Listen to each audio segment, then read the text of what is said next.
ಅದು ಶ್ರಮ ಕಮ್ಮಿ ಆಗುತ್ತೆ ಅಂತ ಹಂಗೆ ಹೋಗ್ತಿರ್ತಾರೆ. ಎಲ್ಲ ಗೋವಿಂದ ಗೋವಿಂದ ಅಂತಲೇ ಸಂಸ್ಮರಣೆ ಮಾಡ್ಕೊಂಡು ಹೋಗ್ತಾ ಇದ್ರು. ಆದ್ರೆ ಒಂದು ತಾಯಿ ಮಾತ್ರ ಗೋವಿಂದ ಗೋವಿಂದ ಅಂತ ಅಂತಿರಲೇ ಇಲ್ಲ. ಅವ್ರಂದಂಗೆ ಅಂತಿದ್ರು. ಜನ ಕೇಳಿದ್ರು, ಎಲ್ಲಮ್ಮ ಎಲ್ಲ ಗೋವಿಂದ ಗೋವಿಂದ ಅಂತಾರೆ, ನೀನು ಯಾಕೆ ಅವ್ರಂದಂಗೆ ಅಂತೀಯ ಅಂದರೆ, ನೋಡಿ ನನ್ನ ಗಂಡ ಹೆಸ್ರು ಅವರು ಗೋವಿಂದ ಅಂತೇಳಿ, ನಾನು ಗೋವಿಂದ ಗೋವಿಂದ ಅಂದರೆ ನಾನು ಗಂಡ ಹೆಸ್ರಿಟ್ಟು ಕರೆದಂಗೆ ಆಗುತ್ತೆ. ಹಂಗಾಗಿ ನಮ್ಮಲ್ಲಿ ಗಂಡ ಹೆಸ್ರು ಹೇಳೋಂಗಿಲ್ಲ. ಅದಕ್ಕೆ ನಾನೇ ಮಾಡ್ತಿದ್ರೆ ಎಲ್ಲರೂ ಅಂತಿದ್ದಾರಲ್ಲ, ಅವ್ರು ಹೆಂಗೆ ಅಂತಿದ್ರಲ್ಲ ಹಂಗೆ ಅವ್ರಂದಂಗೆ ಅಂತೇಳಿ.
ಒಂದು ವಿಶೇಷವಾದಂಥ ಕಾರ್ಯಕ್ರಮ, ತುಂಬ ಒಂದು ಸಂಬಂಧ.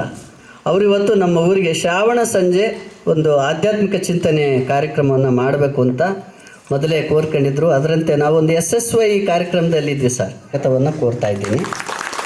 ಹಾಗೆ ಶರಣಾರ್ಥಿಗಳನ್ನು ಸಲ್ಲಿಸ್ತಾ ಇದ್ದೀನಿ. ಹಾಗೆ ನಮ್ಮ ಹೆಣ್ಮಕ್ಳು 7 ಕೋಟಿ ಬನಶಂಕರಿ ಭಜನಾ ಮಂಡಳಿ ಅಂತ ಒಂದು 6 ತಿಂಗಳಿಂದ ನಾನು ರಿಟೈರ್ಡ್ ಅಭಿಯಾನ ಈ ವರ್ಷ ನಾವು ಇಟ್ಕೊಂಡಿದ್ದಂತಹ ಹೆಸರು ಮನೆ ಮನದೆಡೆಗೆ ಶುದ್ಧ ನುಡಿಯ ನಡಿಗೆ ಅಂತ. ಬೆಳಗ್ಗೆದ್ದ ತಕ್ಷಣ ನಾವು ಸಾಮಾಜಿಕ ಜಾಲತಾಣದಲ್ಲಾಗಲಿ ದೃಶ್ಯ ಮಾಧ್ಯಮದಲ್ಲಾಗಲಿ ಎಲ್ಲ ಕಡೆ ನಕಾರಾತ್ಮಕ ವಿಷಯಗಳನ್ನ ಕೇಳಿಸ್ಕೊಳ್ತಾ ಇರ್ತೀವಿ. ಕೊಲೆ, ದರೋಡೆ, ಸುಲಿಗೆ, ಇನ್ನೊಂದು ಯಾರನ್ನೋ ಕೊಚ್ಚಾಕಿದ್ರು, ಇನ್ನೊಬ್ರು ಯಾರನ್ನೋ ಸಾಯಿಸಿದ್ರು ಅಂತ, ಆ ಥರ ಪದಗಳನ್ನೇ ಕೇಳ್ತಾ ಇರ್ತೀವಿ. ಆದ್ರೆ ಹಿರಿಯರ ಅನುಭವದ ನುಡಿಮುತ್ತುಗಳನ್ನ ಮುಂದಿನ ತಲೆಮಾರಿಗೆ ಎಲ್ಲ ನೋಡ್ಬೋದು. ನನ್ನ ಗೆಳೆಯರೆಲ್ಲ ಮಕ್ಕಳೆಲ್ಲ ಇದ್ದಾರೆ. ಸೊ ಕಾಮೇನಹಳ್ಳಿ ಅನ್ನೋದು ನಮ್ಗೇನು ವಿಶೇಷವಾದೊಂದು ನನ್ನ ಮನಸ್ಸಿನಲ್ಲಿ ವಿಶೇಷವಾದೊಂದು ಊರು.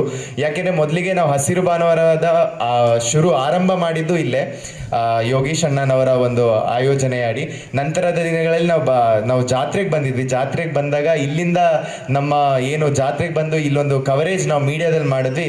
ಅದ ನಂತರ ಇಡೀ ಚಿಕ್ಕಮಗಳೂರಿನ ಒಂದೊಂದು ಪುಟ್ಟ ಗ್ರಾಮದಲ್ಲೂ ಕೂಡ ಎಲ್ಲರೂ ನಮ್ಮ ಊರಿನ ಜಾತ್ರೆಯನ್ನು ಹೀಗೆ ಕವರ್ ಮಾಡಬೇಕು ಅಂತ ಒಂದು ಒತ್ತಾಸೆಯಿಂದ ನಾವು ಅದೊಂದು ಡಾಕ್ಯುಮೆಂಟ್ ಮಾಡಿದ್ವಿ, ಇಡೀ ಚಿಕ್ಕಮಗಳೂರಿನ ಅಷ್ಟು ಗ್ರಾಮಗಳ ಜಾತ್ರೆನ. ಅದಾದ ನಂತರ ಐಸಿರಿ ಗ್ರಾಮದ ಅಡಿ ಮೊನ್ನೆ ಅಷ್ಟೇ ಒಂದು ತಿಂಗಳು ಹಿಂದೆ ಎಲ್ಲ ಭಜನಾ ಮಂಡಳಿಯಿಂದ ಹಿಡಿದು ನಮ್ಮ ಹೇಮಣ್ಣರದು ಕೆಲಸಗಳು, ಆಚಾರ್ಯ ಕೆಲಸಗಳಿಂದ ಹಿಡಿದು ಇಡೀ ಊರಿನ ಒಂದು ಸಾಂಸ್ಕೃತಿಕ ಬಿಂಬವನ್ನ ನಮ್ಮ ಐಸಿರಿ ಮಾಧ್ಯಮದಲ್ಲಿ ತೋರ್ಸೋಕೆ ಚಿತ್ರೀಕರಣ ಮಾಡೋದಕ್ಕೆ ಬಂದಿದ್ವಿ. ಇವತ್ತು ಶ್ರಾವಣ ಮಾಸದಲ್ಲಿ ಇದ್ದೇವೆ. ಶ್ರಾವಣ ಮಾಸವನ್ನ 15ನೇ ತಾರೀಕು ಇಲ್ಲಿ ಆಚರಿಸಬೇಕಾಗಿತ್ತು. ಕೆಲವು ಕಾರಣಗಳನ್ನ ಅಣ್ಣವ್ರು ಹೇಳಿದ್ರು. ಅವರು ಒಂದು ತರಬೇತಿಯಲ್ಲಿ ಇದ್ದಿದ್ರಿಂದ ನಾವು ಇದನ್ನ ಮುಂದೂಡಿ ಇವತ್ತು ಮಾಡ್ತಾ ಇದ್ದೀವಿ. ಇಲ್ಲಿ ಎಲ್ಲರೂ ನೀವು ನಿಮ್ಮ ಮನೆ ಮುಂದೆ ಕೂತಿದ್ರ. ಈ ಕಾರ್ಯಕ್ರಮದ ಉದ್ದೇಶ ಕೆಲವರು ಕೇಳ್ಬೋದು, ಏನ್ ಸಿಗುತ್ತೆ ಏನಾಗುತ್ತೆ ಅಂತ. ಸೊ ಈ ಒಂದು ಗ್ರಾಮದಲ್ಲಿ ನಿಮ್ದು ನಮ್ಮ ಸಾಂಸ್ಕೃತಿಕವಾಗಿ ನೆಲೆಗಟ್ಟಿರುವಂತಹ ಈ ಗ್ರಾಮದಲ್ಲಿ ಏನು ಕೊರತೆ ಇಲ್ಲ ಅಂದ್ರು. ಬೇರೆ ಊರುಗಳಲ್ಲಿ ಈ ತರ ಜನ ಸೇರಿ ಒಂದು ಹಾಡು, ಗಾಯನ, ಒಂದು ಭಜನೆ, ವಚನ ಈ ತರ ಮಾಡೋದೇ ಕಷ್ಟ. ಮಕ್ಕಳೆಲ್ಲ ಒಂದ್ ಕಡೆ ಸೇರಿದ ಕಷ್ಟ. ಎಲ್ಲರೂ ಮೊಬೈಲು, ಟಿವಿ, ಧಾರಾವಾಹಿ ಅಂತ ಇರ್ತವೆ. ಹಾಗಾಗಿ ಶೈಕ್ಷಣಿಕವಾದ ಮೌಲ್ಯಾಧಾರಿತವಾದಂತಹ ಸಾಂಸ್ಕೃತಿಕ ಪರಿಸರ ಪರವಾದ ವಿಚಾರಗಳನ್ನ ಪ್ರತಿನಿತ್ಯ ಒಂದೊಂದು ಹಳ್ಳಿಲಿ 30 ದಿನ 30 ಹಳ್ಳಿಯಲ್ಲಿ ಈಗಾಗಲೇ ನಾವು ಆರಂಭಗೊಂಡು ಗಾಳಿಹಳ್ಳಿ, ಬೆಳವಾಡಿ, ಆಮೇಲೆ ನಮ್ಮ ಚಿಕ್ಕಮಗಳೂರಿನ ಕಲ್ಯಾಣ ನಗರ, ಅದಾದ್ಮೇಲೆ ನಿಡ್ಗಟ್ಟ, ಎಸ್ಕೊಪ್ಲು, ನಂತರದಿಂದ ನಾಳೆ ಸಕ್ರಾಪಟ್ಟಣದಲ್ಲಿ ಆಗ್ತಾರೆ, TB ಕಾವಲಲ್ಲಿ ಆಯ್ತು. ಸೊ ಈ ತರ ಹೋದ ವರ್ಷ ಎಲ್ಲೆಲ್ಲಿ ಮಾಡಿರ್ಲಿಲ್ಲ, ಈ ವರ್ಷ ಅಲ್ಲಲ್ಲಿ ಮಾಡ್ತಾ ಇದೀವಿ. ಸೊ ಈ ತರ ವಿಚಾರಧಾರೆ ಜ್ಞಾನ ಗಂಗೆಯನ್ನ ಒಂದು ತಲೆಮಾರಿಂದ ಇನ್ನೊಂದು ತಲೆಮಾರಿಗೆ ಈ ಮಕ್ಕಳು ಮತ್ತೆ ಹಿರಿಯರ ಒಂದು ಸಮಾಗಮ, ಈ ಒಂದು ಸಂಗಮ ಆಗಿ ಇಲ್ಲಿ ಒಂದು ಸಾತ್ವಿಕ ವಾತಾವರಣ ಸೃಷ್ಟಿ ಆಗಬೇಕು, ಆ ಸಾತ್ವಿಕ ಪ್ರಜ್ಞೆ ನಮ್ಮಲ್ಲೆಲ್ಲ ಮೂಡಬೇಕು, ವ್ಯಕ್ತಿತ್ವ ನಿರ್ಮಾಣ ಆಗಬೇಕು, ಮನುಕುಲಕ್ಕೆ ಮನುಷ್ಯತ್ವ ಉಳಿಬೇಕು, ಅದ್ರ ಜೊತೆಗೆ ಭಾರತದ ಭಾರತೀಯತ್ವ ಉಳಿಬೇಕು ಅಂತ ಈ ಕಾರ್ಯಕ್ರಮವನ್ನ ಜೋಡಿಸ್ಕೊಂತ ಇದೀವಿ. ಅದಕ್ಕೆ ನಮಗೆ ಒಂದು ಸಾಂಸ್ಕೃತಿಕ ಟಚ್ ಜೊತೆಗೆ ಗ್ರಾಮೀಣ ಜಾನಪದ ಟಚ್ ಕೊಟ್ಟಿರುವಂತವರು ನಮ್ಮ ಚಟ್ನಳ್ಳಿ ಮಹೇಶ್ ಅಣ್ಣನವರು.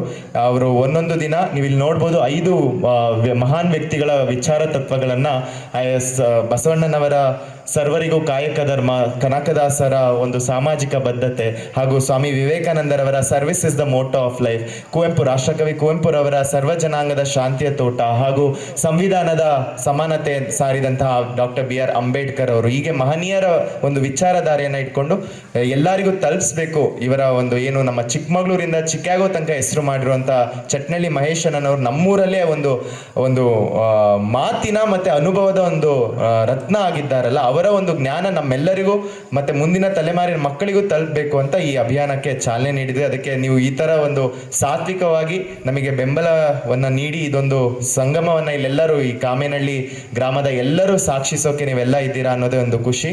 ಹಾಗಾಗಿ ಸ್ವತಂತ್ರ ಮಾಸದಲ್ಲಿ ನಾವಿರೋದ್ರಿಂದ ಒಂದು ಹೌ ಇಸ್ ದ ಜೋಶ್ ಅಂತೀನಿ ಜೆನ್ಜಿ ಸ್ಟೈಲ್ ಅಲ್ಲಿ. ನೀವೆಲ್ಲರೂ ಜೈ ಹಿಂದ್ ಅಂತ ಜೋರಾಗಿ ಹೇಳ್ಬೋದಾ? ಅಲ್ಲಲ್ಲೇ ಇರೋರು ಹೇಳ್ಬೋದಾ ಜೈ ಹಿಂದ್ ಅಂತ? How is the josh? How is the josh? How is the josh? ಜೈ ಹಿಂದ್, ಜೈ ಭಾರತ್. ಧನ್ಯವಾದಗಳು. ಈ ಒಂದು ಗ್ರಾಮದಲ್ಲಿ ಇಷ್ಟೊಂದು ಚೆನ್ನಾಗಿ ಭಜನೆ ಮಾಡ್ತಾರೆ ಅಂತ ನನಗೆ ಗೊತ್ತಿರಲಿಲ್ಲ. ನಿಜವಾಗ್ಲೂ ನನಗೆ ತುಂಬ ಖುಷಿ ಆಯಿತು. ಸೊ ನಾವು ಮೊದಲೆಲ್ಲ ಈ ಭಜನೆಗಳು ಕೇಳ್ತಾ ಇದ್ದು, ಅಂದರೆ ಇವಾಗ ತುಂಬ ಕಡಿಮೆ ಆಗಿಬಿಟ್ಟಿದೆ, ಭಜನೆ ಮಾಡೋದು ತುಂಬ ಕಡಿಮೆ ಆಗಿದೆ.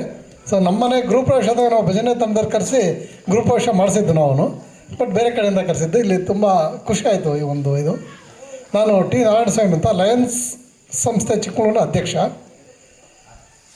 ಸೊ ಇವತ್ತು ಈ ಕಾಮೇನಹಳ್ಳಿಲಿ ಒಂದು ಕಾರ್ಯಕ್ರಮ ಮಾಡೋಕ್ಕೆ ಬಂದಿದ್ದೀವಿ ಅಂದರೆ ಅದಕ್ಕೆ ಮೂಲ ಕಾರಣ ರೋಹಿತ್ ಅವರು, ಆಮೇಲೆ ನಮ್ಮ ಚಟ್ನಳ್ಳಿ ಮಹೇಶ್ ಅಣ್ಣರು. ಸೊ ಏನಿವತ್ತು 30 ದಿವಸನೂ ನಾವು ಒಂದೊಂದು ವಿಷಯ ಇಟ್ಕೊಂಡು ಇವತ್ತು ನಾವು ಕಾರ್ಯಕ್ರಮ ಮಾಡ್ತಾಯಿದ್ದೀವಿ. ಅದರಲ್ಲಿ ಇವತ್ತು ಸ್ವಹಿತ ಮೀರಿದ ಸೇವೆ. ಸ್ವಹಿತ ಮೀರಿದ ಸೇವೆ ಅಂದರೆ ನಾವು ನಮಗಾಗಿ ಬೇಕಾದಷ್ಟು ಮಾಡ್ಕೊಂಡಿರ್ತೀವಿ, ಸಂಪಾದಿಸಿರ್ತೀವಿ, ನಮ್ಮ ಫ್ಯಾಮಿಲಿಗಾಗಿ ಮಾಡಿರ್ತೀವಿ, ಆಮೇಲೆ ನಾವು ನಮ್ಮ ಸುಖಕ್ಕಾಗಿ ಮಾಡ್ತೀವಿ, ನಮ್ಮ ಸಂತೋಷಕ್ಕಾಗಿ ಬೇಕಾದಷ್ಟು ಮಾಡ್ತೀವಿ. ಆದರೆ ಪರರ ಸಂತೋಷಕ್ಕೆ, ಸಮಾಜದ ಸಂತೋಷಕ್ಕೆ, ಸಮಾಜದ ದೃಷ್ಟಿಯಿಂದ ನಾವೇನು ಮಾಡ್ತೀವಿ ಅದು ತುಂಬ ಮುಖ್ಯ. ಅದೇ ನಿಜವಾದ ಸೇವೆ ಅಂತ ನಾನು ಭಾವಿಸ್ತೀನಿ. ಯಾವುದೇ ಸೇವೆ ಮಾಡುವಾಗ ಅದರಲ್ಲಿ ಸ್ವಹಿತ ಇರಬಾರ್ದು. ಅದರಲ್ಲಿ ಸ್ವಹಿತ ಇತ್ತು ಅಂತಂದರೆ ಅದು ಸೇವೆ ಅನಿಸಲ್ಲ, ಅದು ಸ್ವಾರ್ಥ ಅನಿಸುತ್ತೆ. ನಮ್ಮ ಸೇವೆ ಯಾವಾಗಲೂ ಸೊಸೈಟಿಗೆ ಏನಾದ್ರು ಒಂದು ಮಾರಲ್ ಆಗಿರಬೇಕು, ಸೊಸೈಟಿಗೆ ಏನಾದ್ರು ಕೊಡೋ ಆಗಿರಬೇಕು, ಮುಂದಿನ ಪೀಳಿಗೆಗೆ ನೆಕ್ಸ್ಟ್ ಜನ್ರೇಷನ್ಗೆ ನಾವು ಒಂದು ಕೊಡುಗೆಯಾಗಿ ಕೊಡೋವಂಥ ಒಂದು ಸೇವೆನ ನಾವು ಮಾಡಿ, ಈ ಸ್ವಹಿತ ರಹಿತ ಸೇವೆ ಯಾವುದೇ ಸೇವೆ ಮಾಡುವಾಗ ಆ್ಯಕ್ಚುಲಿ ನಮ್ಮ ಲಯನ್ಸ್ ಸಂಸ್ಥೆ ಪ್ರಪಂಚದಾದ್ಯಂತ 206 ದೇಶಗಳಲ್ಲಿದೆ. 14.5 ಲಕ್ಷಕ್ಕಿಂತ ಹೆಚ್ಚಿನ ಸದಸ್ಯರಿದ್ದಾರೆ. ಯಾವುದೇ ಒಂದು ತುರ್ತು ಸಮಸ್ಯೆ, ತುರ್ತು ಕರೆ ಇತ್ತು ಅಂದರೆ ನಮ್ಮ ಲಯನ್ಸರಲ್ಲಿ ಹಾಜರಿರ್ತಾರೆ. ಸೊ ಆ ಥರ ಒಂದು ಸೇವೆ ಮಾಡ್ತಾಯಿದ್ದೀವಿ ನಾವು ಲಯನ್ಸಲ್ಲಿ. ಸೊ ಅದರಲ್ಲಿ ಯಾವುದೇ ಒಂದು ಸ್ವಾರ್ಥ ಇರಲ್ಲ. ಇಲ್ಲಿ ಯಾವುದೇ ಒಂದು ನಮಗೆ ಇಂಟರ್ನ್ಯಾಷನಲಿಂದ ಇದರಿಂದ ಯಾವುದೋ ಫಂಡ್ ಬರಲ್ಲ. ನಾವೇ ಹಾಕ್ಕೊಂಡು, ಅಂದರೆ ಏನು ದಾನ ಧರ್ಮದಿಂದ ಅಥವಾ ಡೊನೇಷನಿಂದ ನಾವು ಮಾಡೋವಂಥ ಕೆಲಸ. ತುಂಬ ಡಿಸಾಸ್ಟರ್ ಅಂತ ಹೋದರೆ ನಮಗೆ ಅಲ್ಲಿಂದ ದುಡ್ಡು ಬರುತ್ತೆ, ಬಿಟ್ಟರೆ ಬೇರೆ ಕಾರ್ಯಕ್ರಮಗಳನ್ನು ನಾವೇ ಮಾಡ್ತೀವಿ. ಅದು ಸ್ವಹಿತ ರಹಿತ ಸಂಸ್ಥೆ ಅಂತ ನಾನು ಘಂಟಾಘೋಷವಾಗಿ ಹೇಳಕ್ಕೆ ಬಯಸ್ತೀನಿ. ಸೊ ಆ ರೀತಿ ಒಂದು ನಮ್ಮಲ್ಲಿ ಹಳ್ಳಿಗಳಲ್ಲೂ ಅಥವಾ ಪಟ್ಟಣಗಳಲ್ಲಿ ಸುಮಾರು ಸಂಸ್ಥೆಗಳಿದೆ. ಆ ಸಂಸ್ಥೆಗಳೆಲ್ಲ ಅವರು ಒಂದು ಸ್ವಹಿತ ಬಿಟ್ಟು, ಅದರಲ್ಲಿ ದುರುದ್ದೇಶ ಬಿಟ್ಟು ಒಳ್ಳೆಯ ಉದ್ದೇಶಕ್ಕೆ ಸೇವೆ ಮಾಡಲಿ. ಸೊ ಈ ಒಂದು ನೆಕ್ಸ್ಟ್ ಜನ್ರೇಷನ್ನು ಈ ಒಂದು ನಿಟ್ಟಿನಲ್ಲಿ ಕಾರ್ಯಗತವಾಗಲಿ ಅಂತ ಆಶಿಸ್ತಾ, ಸೊ ಇದನ್ನು ನನ್ನ ಟೈಮಲ್ಲ, ಇದನ್ನ ಮಹೇಶಣ್ಣ ಟೈಮು. ಹಾಗಾಗಿ ಅವರಿಗೆ ಸಮಯ ಮಾಡಿಕೊಡ್ತಾ ನಾನು ಮಾತು ಮುಗಿಸ್ತೇನೆ. Thank you. ಕೇಳಿ ತುಂಬ ಸಂತೋಷ ಆಯಿತು. ತತ್ವಪದಗಳು ಆಗಲೇ ಯಾರು ಹೇಳಿದರು, ತತ್ವಪದಗಳು, ಭಜನೆಗಳು ಇವೆಲ್ಲ ಮರೆತು ಎಲ್ಲ ಟಿ ವಿ ಮುಂದೆ, ಮೊಬೈಲ್ ಮುಂದೆ ಕೂತಿರುವಂಥ ಸಂದರ್ಭದಲ್ಲಿ ನಾನು ನೋಡ್ತಾ ಇದ್ದೀನಿ. ಹಾಗೆ ಸುಮಾರು ಇಲ್ಲಿ ಎಷ್ಟು ಜನ ಕೂತಿದ್ರು, ಇದಕ್ಕಿಂತ ಹೆಚ್ಚು ಜನ ಮನೆ ಮುಂದ್ಗಡೆ ಅಂಗಳದಲ್ಲಿ ಕೂತಿದ್ದೀರಿ. ಅಂದರೆ ಟಿ ವಿ ಬಿಟ್ಟು ಹೊರಗೆ ಬಂದಿದ್ದೀರಿ ಅಂತ, ಅದೊಂದು ಸಂತೋಷದ ಶಕ್ತಿ. ಮುಕುಂದೂರು ಸ್ವಾಮಿಗಳು ಯೋಗದಾಗ ಐತೆ ಅಂತ ಹೇಳಿದ್ದು ಇಡೀ ದೇಶ ಕೊಂಡಾಡುತ್ತೆ, ಆ ಪುಸ್ತಕ ಓದುತ್ತೆ. ಬೆಳಗ್ಗೆ ಕೃಷ್ಣಶಾಸ್ತ್ರಿಗಳು ಇಲ್ಲಿ ಓಡಾಡಿದವರು, ಇಲ್ಲಿ ಮಾಸ್ಟರ್ ಆಗಿದ್ರು ಅಂತೆಲ್ಲ ಮಹೇಶಣ್ಣ ಹೇಳ್ತಾಯಿದ್ರು. ಇಂಥ ಪುಣ್ಯ ಭೂಮಿಯಲ್ಲಿ ಸೇವೆ ಇರ್ಬೋದು ಅಥವಾ ಭಕ್ತಿ ಇರ್ಬೋದು, ಪರೋಪಕಾರ ಇರ್ಬೋದು, ಈ ಮಣ್ಣಿನ ಸಹಜವಾದ ಗುಣ. ಆದ್ದರಿಂದ ಮಹೇಶಣ್ಣ ಈ ಊರಿನಲ್ಲಿ ಮಾಡೋ ಕಾರ್ಯಕ್ರಮಕ್ಕೆ ಸೇವೆ ಅಂಥೇಳಿ ವಿಷಯನ ಆಯ್ಕೆ ಮಾಡಿದರು. ಇವತ್ತೊಂದು ಭಾಳ ನಿಮ್ಗೆಲ್ರಿಗೂ ಗೊತ್ತು, ಶ್ರಾವಣ ಭಾಳ ಪವಿತ್ರವಾದ ಮಾಸ. ಭೂಮಿ ಪಲ್ಲವಿಸುತ್ತೆ, ಚಿಗುರುತ್ತೆ, ಬೇರುಗಳು, ಮಾವು ಚಿಗುರುತ್ತೆ, ಕೋಗಿಲೆ ಹಾಡುತ್ತೆ. ಎಲ್ಲ ದೇವಸ್ಥಾನಗಳಲ್ಲಿ, ಗುಡಿ ಗುಂಡಾರಗಳಲ್ಲಿ ಅಭಿಷೇಕಗಳು, ಭಜನೆ, ಪ್ರವಚನ ಇವೆಲ್ಲ ನಡೆಯುತ್ತೆ. ಈ ಸಂದರ್ಭದಲ್ಲಿ ಒಂದಷ್ಟು ಒಳ್ಳೆಯ ವಿಚಾರಗಳನ್ನ ಚಿಂತನೆ ಮಾಡಬೇಕು ಅಂತೇಳಿ ನಮ್ಮ ಮಹೇಶಣ್ಣ ಅವ್ರ ತಲೆಗೆ ಬಂದು ಕಳೆದ 7-8 ವರ್ಷದಿಂದ ಈ ಥರದ ಸಣ್ಣ ಪ್ರಯತ್ನಗಳಾಗ್ತಾ ಇತ್ತು. ಕಳೆದ 2-3 ವರ್ಷದಿಂದ ಇದೊಂದು ವ್ಯಾಪಕವಾಗಿ ಒಂದು ಆಂದೋಲನ ರೂಪವಾಗಿ ಆಗ್ತಾ ಇದೆ. ಮಹೇಶಣ್ಣ ಅವರು, ನಾನು ಅವ್ರಿಗಿಂತ ಹೇಳೋಕ್ಕಿಂತ ನನಗಿಂತ ನೀವೇ ಎಲ್ಲರೂ ಅವ್ರನ್ನ ಹೆಚ್ಚು ಬಲ್ಲರು. ಪಕ್ಕದ ಊರಿನವರೇ. ಭಾಳ ದೈಹಿಕವಾಗಿ ಅವರಿಗೆ ಎಷ್ಟೇ ಶ್ರಮ ಆದರೂ ಸಹ ಈ ಥರ ಒಂದು ವಿಚಾರ ಹಂಚ್ಕೊಳ್ಳೋದ್ರಲ್ಲಿ ಅವರು ಮೊದಲಿಗರು. ಅವರು ನಿನ್ನೆ ಬೆಂಗಳೂರಿಗೆ ಹೋಗಿ, ಬೆಳಗ್ಗೆ ಹೋಗಿ, ಸಂಜೆ ಬಂದು ಇಲ್ಲೊಂದು ಕಾರ್ಯಕ್ರಮ ಅಟೆಂಡ್ ಮಾಡಿ, ಮತ್ತು ಇವತ್ತು ಬೆಳಗಿನ ಜಾವ 4 ಗಂಟೆಗೆ ಬೆಂಗಳೂರಿಗೆ ಹೋಗಿ ಅಲ್ಲಿಂದ ಮುಗಿಸ್ಕೊಂಡು ನೇರವಾಗಿ ಇಲ್ಲಿ ಬಂದಿದ್ದಾರೆ. ಅವ್ರಿಗೆ ಕೂರಕ್ಕೂ ಆಗ್ತಾಯಿಲ್ಲ, ನಿಲ್ಲಕ್ಕೂ ಆಗ್ತಾಯಿಲ್ಲ. ಅಂಥ ಸ್ಥಿತಿಲೂ ಒಂದಷ್ಟು ವಿಚಾರಗಳನ್ನ ಹಂಚ್ಕೋಬೇಕು, ಈ ನಮ್ಮ ಪಕ್ಕದ ಊರಿನ ಜನರ ಜೊತೆಗೆ ಮಾತಾಡಬೇಕು ಅಂಥೇಳಿ ಅವರೊಂಥರ ತುಳಿತಾ ಇದ್ದಾರೆ. ಇದು ಈ ಮಣ್ಣಿನಲ್ಲಿರುವಂತಹ ಸತ್ವ ಅಂತ ನಾನಾದರೂ ಭಾವಿಸ್ತಾ ಅವರ ಮಾತುಗಳನ್ನ ಕೇಳೋಣ. ಚಿಕಾಗೋದಿಂದ ಚೆಕ್ನಳ್ಳಿನ ಚಿಕಾಗೋಗೆ ಪರಿಚಯಿಸಿದವರು ಅವರು. ಭಾಷಣ ಅಷ್ಟೇ ಅಲ್ಲ, ನಡೆ ನುಡಿ ಒಂದಾಗಿ ನಡೆದವರು. ಜೊತೆಗೆ ಈ ಗ್ರಾಮೀಣ ಸಂಸ್ಕೃತಿ ಯಾವುದಿದೆ ಅದು ಬರೀ ಹಾಡು ಹಸೆಯಲ್ಲ, ಆಹಾರದಲ್ಲೂ ಇರಬೇಕು ಅಂತೇಳಿ ಪ್ರಯತ್ನ ಪಟ್ಟವರು. ಬೆಂಗಳೂರು ಜನರಿಗೆ, ಅಮೇರಿಕ ಜನರಿಗೆ ಇಲ್ಲಿನ ಕೀಲ್ಸ ಇರ್ಬೋದು, ಮಾಲ್ದಿ ಇರ್ಬೋದು, ಎಳ್ಳುಂಡೆ ಇರ್ಬೋದು, ಈ ಥರದ ಗ್ರಾಮೀಣ ಆಹಾರ ಸಂಸ್ಕೃತಿನೂ ಪಸರಿಸೋದಕ್ಕೆ ಲಾಭದಾಯಕವಾಗಿ ಅಲ್ಲದೇ ಇದ್ದರೂ ಸಹ ಭಾಳ ಶ್ರಮಪಟ್ಟು ಮಾಡ್ತಾ ಇದ್ದಾರೆ. ಅವರಿಗೆ ನಾವೆಲ್ಲರೂ ಕೈ ಜೋಡಿಸೋಣ ಅಂತ ಹೇಳ್ತಾ ಈ ಒಂದು ಪುಣ್ಯ ಪವಿತ್ರ ಕಾರ್ಯಕ್ರಮದಲ್ಲಿ ನನ್ನನ್ನು ಭಾಗಿಯಾಗಿ ಮಾಡಿಕೊಂಡ ನಿಮ್ಮೆಲ್ಲರಿಗೂ ಹೊಂದಿಸ್ತಾ ನಾನು 1-2 ಮಾತು ಮುಗಿಸ್ತೇನೆ. ಜೈ ಹಿಂದ್. ಭಗವಚ್ಚೇತನಕ್ಕೆ ಮಣಿದು ಅತ್ಯಂತ ರಸರಾತ್ರಿಯಲ್ಲಿ ನೀವೆಲ್ಲ ಸೇರ್ಕೊಂಡಿದ್ದೀವಿ. ತುಂಬ ಖುಷಿ. ಕಾಮನಹಳ್ಳಿ ಬಂದು ಬೇಕಾದರೂ ಸರಿ ಮಾತನಾಡಿದ್ದೀನಿ, ಹೌದಲ್ವಾ? ಈಗ ನಾನು ಮಾತನಾಡ್ಲಿಕ್ಕೆ ಬೇಕಾದಂಥ ಕಂಠ ಮತ್ತು ಸೊಂಟ ಎರಡೂ ಬಿದ್ದು ಹೋಗ್ಬಿಟ್ಟಿದ್ದಾವೆ. ನಾನು ನಿನ್ನೆ ಅಷ್ಟೇ ಬೆಂಗಳೂರಿಗೆ ಹೋಗಿ ಬಂದು, ಇವತ್ತಷ್ಟೇ ಬೆಂಗಳೂರಿಂದ ಸೀದಾ ಬಂದು ನಿಂತಿದ್ದೇನಲ್ಲ, ಈ ನಿಂತ ತಕ್ಷಣ ನನಗೆ ನೆನಪಾಯ್ತೇನಪ್ಪ ಅಂದರೆ, ಹೇಳಿ ಕೇಳಿ ಇದು ನಮ್ಮ ಶಾಸ್ತ್ರಿಗಳು ಹೇಳಿದಾಗೆ ಮುಕುಂದೂರು ಸ್ವಾಮಿಗಳು ಅಡ್ಡಾಡಿದಂಥ ಜಾಗ. ದೈಹಿಕವಾಗಿ ಏನೇ ಸೋಲಾದರೂ ಕೂಡ ಒಂದು ಸ್ವಚೇತನವನ್ನು ಶಕ್ತಿಯನ್ನು ಕೊಡ್ತಕ್ಕಂಥ ಶಕ್ತಿ ಡೆಫಿನೆಟಾಗಿ ಈ ಮಣ್ಣಿಗಿದೆ ಅಂತಕ್ಕಂಥದ್ದು ಅವ್ರು ಹೇಳಿದ್ರಲ್ಲ, ಅದರಿಂದ ಸ್ಫೂರ್ತಿ ಪಡೆದು ನಿಂತ್ಕೊಂಡು ಒಂದು 10 ನಿಮಿಷ ಅಡೆಯಬೇಡ ಅಂತೇಳಿ ನಿಂತುಬಿಟ್ಟಿದ್ದೀನಿ ಅಂತೇಳಿ. ವಿಶೇಷವಾಗಿ ನನಗನ್ಸುತ್ತೆ ಈ ಸಂದರ್ಭ ಹೆಂಗೆ ಅಂದರೆ, ನಮ್ಮದು 5ನೇ ಕ್ಲಾಸಲ್ಲಿ ಒಂದು ಪಾಠ ಇತ್ತು, ನಮ್ಮ ಷಣ್ಮುಖಣ್ಣರಿಗೆ ಗೊತ್ತಿದೆ. ಈ ಮುದ್ದಣ್ಣ ಮನೋರವೀರ ಸಲ್ಲಪ್ಪ ಅಂತ ಇತ್ತಲ್ವ, ಅಲ್ಲಿ ಯಾವುದರಲ್ಲಿ ಹೇಳಿ, ಈಗ ಗದ್ಯ ಹೇಳ ಪದ್ಯ ಹೇಳ ಅಂತೇಳಿ. ಆಗ ಮುದ್ದಣ್ಣ ಒಂದು ಮಾತಾಡಿ ಗದ್ಯಂ ವದ್ಯಂ ಪದ್ಯಂ ನೃತ್ಯಂ ಅಂತೇಳಿ. ಈ ನಮಗೆ ಶ್ರಾವಣ ಸಂಜೆ ಮಾಡ್ತಿರ್ತಕ್ಕಂಥ ಈ ಕಾರ್ಯಕ್ರಮದಲ್ಲಿ ಈ ಕಾಮೆಂಟ್ ಸ್ಪೆಷಲ್ ಮಾಡಬೇಕು ಅಂತಿತ್ತು. ಏನಪ್ಪ ಅಂದರೆ, ಈ ಗದ್ಯ ಇದೆಯಲ್ಲ, ಮಾತು ಸಾಕಿಂದ ಬರೀ ಪದ್ಯನೇ ಹೇಳಬೇಕು, ಯಾಕೆಂದರೆ ಅದು ಹೃದಯ ಮುಟ್ಟುತ್ತೆ ಅಂತೇಳಿ ಒಂದು ಅರ್ಧ ಗಂಟೆಗಳ ಕಾಲ ನೀವು ಆಡಿದ್ರಲ್ಲ, ನಾವು ಮಾತನಾಡಿ ಹೇಳ್ಬೋದಾದಂಥ ಎಲ್ಲ ತತ್ವ ಮತ್ತು ಸತ್ವ ಇಡೀ ನಿಮ್ಮ ಭಜನೆಯಲ್ಲಿತ್ತು. ಆ ಭಜನೆಯನ್ನು ಉಳಿಸ್ಕೊಂಡು ಬಂದಿರತಕ್ಕಂಥ, ಬೆಳೆಸ್ತಾ ಇರ್ತಕ್ಕಂಥ ನಿಮಗೆ ಮೊದಲು ನಮ್ಮ ಸಾಂಸ್ಕೃತಿಕ ಪರಿಚಾರಕರಾಗಿ ಒಂದು ಧನ್ಯವಾದ ಹೇಳಲೇಬೇಕು ಅಂತೇಳಿ. ಭಾರಿ ಖುಷಿ ಆಯ್ತು ನೋಡಿ, ಇಂಥ ವಾತಾವರಣದಲ್ಲಿ ಹಿಂಗೆ ಸೇರೋದೇ ಕಡಿಮೆ ಅಂತೇಳಿ. ಅಲ್ಲಲ್ಲಿ ತಾಯಂದ್ರೆಲ್ಲ ಕೂತಿರ್ತಾರೆ. ನಂದೊಂದು ನಿವೇದನೆ ಏನಪ್ಪ ಅಂದರೆ, ಈಗ ಏನು ಮಾತಾಡ್ತೀರಾ ಅಂದರೆ, ನಮ್ಮ ರೋಹನ್ ಮಾತಾಡ್ತಾ ಅವರ ಪ್ರಾಸ್ತಾವಿಕವಾಗಿ ಹೇಳಿದ್ದಾರೆ. ಈ ಮಾತಲ್ಲಿ ಹೇಳ್ಬೋದಾದಂಥ ಎಲ್ಲ ಸತ್ಯಗಳನ್ನು ಕೂಡ ನೀವು ಭಜನೆ ಮುಖೇನ ಹೇಳ್ಬಿಟ್ಟಿದ್ದೀರಾ. ಏನು ಅದ್ಭುತವಾದ ತತ್ವ ಇತ್ತಲ್ಲ ಭಜನೆಯಲ್ಲಿ. ಹಾಗಾಗಿ ಮನುಷ್ಯರನ್ನ ವಿಭಜಿಸ್ತಕ್ಕಂಥ ಸಂಖ್ಯೆನೇ ಜಾಸ್ತಿ ಆಗಿರಬೇಕಾದ್ರೆ ಈ ಭಜನೆ ಮುಖೇನ ನಾವು ಒಟ್ಟುಗೂಡಿಸ್ತೀವಿ ಅಂತಕ್ಕಂಥದ್ದು ಇದೆಯಲ್ಲ, ಅದು ಈ ಕಾಮಿನಹಳ್ಳಿಯ ಕಲಾತಂಡದಿಂದ ಆಗ್ತಾ ಇರ್ತಕ್ಕಂಥದ್ದು ಖುಷಿ ಅಂತ ಹೇಳ್ತಾ, ಈಗ ನಮ್ಮ ಲಯನ್ಸ್ ಕ್ಲಬ್ ಅಧ್ಯಕ್ಷರು ಮಾತಾಡಿದರು, ಜೊತೆಗೆ ನಮ್ಮ ಶಾಸ್ತ್ರಿಗಳು ಮಾತಾಡಿದರು. ಈಗ ನೀವೇನು ಮಾತಾಡ್ತೀರಾ ಅಂದರೆ, ನಾನು ಒಂದೇ ಒಂದು ಸಣ್ಣ ಕತೆ ಹೇಳ್ಬಿಡ್ತೀನಿ ಅಂತೇಳಿ. ಯಾವುದದು ಕತೆ ಅಂದರೆ, ಈ ನೀವೆಲ್ಲ ತಿರುಪತಿಗೆ ಹೋಗ್ತಿರಲ್ಲ, ತಿರುಪತಿ ಹೋಗ್ಲಿರ್ಬೇಕಲ್ಲ ಮಾಸ್ಟ್ರಲ್ಲಿ. ಈ ತಿರುಪತಿ ಇಲ್ಲಿಲ್ಲದೆ ಇದ್ರು ಎಲ್ಲರೂ ಇರ್ತಾರೆ, ಹೋಗ್ತಾರಲ್ವಾ. ಈಗ ಹೋಗ್ಬೇಕಾದ್ರೆ ಹೆಂಗಪ್ಪ ಅಂದರೆ, ಅಲ್ಲಿ ಗೊತ್ತಲ್ಲ ನಿಮಗೆ, ಅಲ್ಲಿ ಗೋವಿಂದ ಗೋವಿಂದ ಅಂದ್ಕೊಂಡು ಹೋಗ್ತಾರೆ, ಶ್ರಮ ಕಮ್ಮಿ ಆಗ್ಬೇಕಲ್ಲ. ಹೋಗ್ಬೇಕಾದ್ರೆ ಎಲ್ಲರೂ ಅಷ್ಟೇ ಗೋವಿಂದ ಗೋವಿಂದ ಗೋವಿಂದ ಅಂದ್ಕೊಂಡು ಹೋದರೆ ಅದು ಶ್ರಮ ಕಮ್ಮಿ ಆಗುತ್ತೆ ಅಂತ ಹಂಗೆ ಹೋಗ್ತಿರ್ತಾರೆ. ಎಲ್ಲ ಗೋವಿಂದ ಗೋವಿಂದ ಅಂತಲೇ ಸಂಸ್ಮರಣೆ ಮಾಡ್ಕೊಂಡು ಹೋಗ್ತಾಯಿದ್ರು. ಆದ್ರೆ ಒಂದು ತಾಯಿ ಮಾತ್ರ ಗೋವಿಂದ ಗೋವಿಂದ ಅಂತ ಅಂತಿರಲಿಲ್ಲ. ಅವರಂದಂಗೆ ಅಂತಿದ್ರು. ಜನ ಕೇಳಿದ್ರು, ಎಲ್ಲ ಗೋವಿಂದ ಗೋವಿಂದ ಅಂತಾರೆ, ನೀನು ಯಾಕೆ ಅವ್ರಂದಂಗೆ ಅಂತ ಅಂದರೆ, ನೋಡಿ ನನ್ನ ಗಂಡ ಹೆಸ್ರು ಅವರು ಗೋವಿಂದ ಅಂತೇಳಿ, ನಾನು ಗೋವಿಂದ ಅಂದರೆ ನಾನು ಗಂಡ ಹೆಸ್ರಿಟ್ಟು ಕರೆದಂಗೆ ಆಗುತ್ತೆ. ಹಂಗಾಗಿ ನಮ್ಮಲ್ಲಿ ಗಂಡ ಹೆಸ್ರು ಹೇಳೋಂಗಿಲ್ಲ. ಅದಕ್ಕೆ ನಾನೇ ಮಾಡ್ತಿದ್ರೆ ಎಲ್ಲರೂ ಅಂತಿದ್ರಲ್ಲ, ಅವ್ರು ಹೆಂಗೆ ಅಂತಿದ್ರಲ್ಲ, ಹಂಗೆ ಅವ್ರಂದಂಗೆ ಅಂತೇಳಿ. ಈಗ ಮಹೇಶಣ್ಣ ನೀನೇನು ಭಾಷಣ ಮಾಡ್ತೀಯ ಅಂದರೆ, ರೋಹನ್ ಏನಂದ್ರಲ್ಲ ಅವ್ರಂದಂಗೆ, ನಮ್ಮ ಲಯನ್ಸ್ ಕ್ಲಬ್ ಅಧ್ಯಕ್ಷ ಅಂದ್ರಲ್ಲ ಅವ್ರಂದಂಗೆ, ನಮ್ಮ ಪ್ರಭುಲಿಂಗ ಶಾಸ್ತ್ರಿಗಳು ಅಂದ್ರಲ್ಲ ಅವ್ರಂದಂಗೆ. ಈಗ ನೀವು ಭಜನೆ ಹಾಡ್ಬೇಕಾದ್ರೆ ಏನು ಹಾಡಿದ್ರಲ್ಲ, ನೀವು ಹಾಡ್ದಂಗೆ ನನ್ನ ಮಾತು ಅಂತೇಳಿ. ಪ್ರಾಯಶಃ ಅಷ್ಟು ಅದ್ಭುತವಾದಂಥ ಒಂದು ಸತ್ಯ ಮತ್ತು ಸತ್ವ ಈ ನೆಲದಲ್ಲಿ ಇದೆ ಅಂತಕ್ಕಂಥದ್ದನ್ನು ಹೇಳ್ತಾ, ಆ ಹೇಳಿ ಕೇಳಿ ಅವ್ರು ಹೇಳ್ತಾ ಇದ್ರು ನಿಲ್ಲಕ್ಕೆ ತ್ರಾಣ ಇಲ್ಲ ಅಂತೇಳಿ. ಈ ತ್ರಾಣ ಇಲ್ಲದೆ ಇರೋದ್ರ ಬಗ್ಗೆ ನಮ್ಮ ನೆಲದ ಯೋಜನೆಗಳು ಎಷ್ಟು ಚೆನ್ನಾಗಿ ಯೋಚನೆ ಮಾಡಿದ್ದಾರೆ ಅಂದರೆ, ನಾನು ಈ ಕೂತಾಗಿ ಯೋಚನೆ ಮಾಡ್ತಾ ಇದ್ದೆ. ಅಲ್ಲಿ ನಮ್ಮ ದೇವರ ದಾಸಿಮೆ ಒಂದು ವಚನದಲ್ಲಿ ಪ್ರಸ್ತಾಪ ಮಾಡ್ತಾನೆ ಈ ಸಂದರ್ಭಕ್ಕೆ ಸೂಕ್ತ ಅಂತೇಳಿ. ಯಾಕೆ ಸೂಕ್ತ ಅಂದರೆ ನಾವೆಲ್ಲ ಅಂದ್ಕೊಂಡ್ಬಿಟ್ಟಿದ್ದೀವಿ ನಮ್ಮ ಹೊಟ್ಟೆನೇ ಶ್ರೇಷ್ಠ, ಒಲೆ ಊಟನೇ ಶ್ರೇಷ್ಠ ಅಂತೇಳಿ.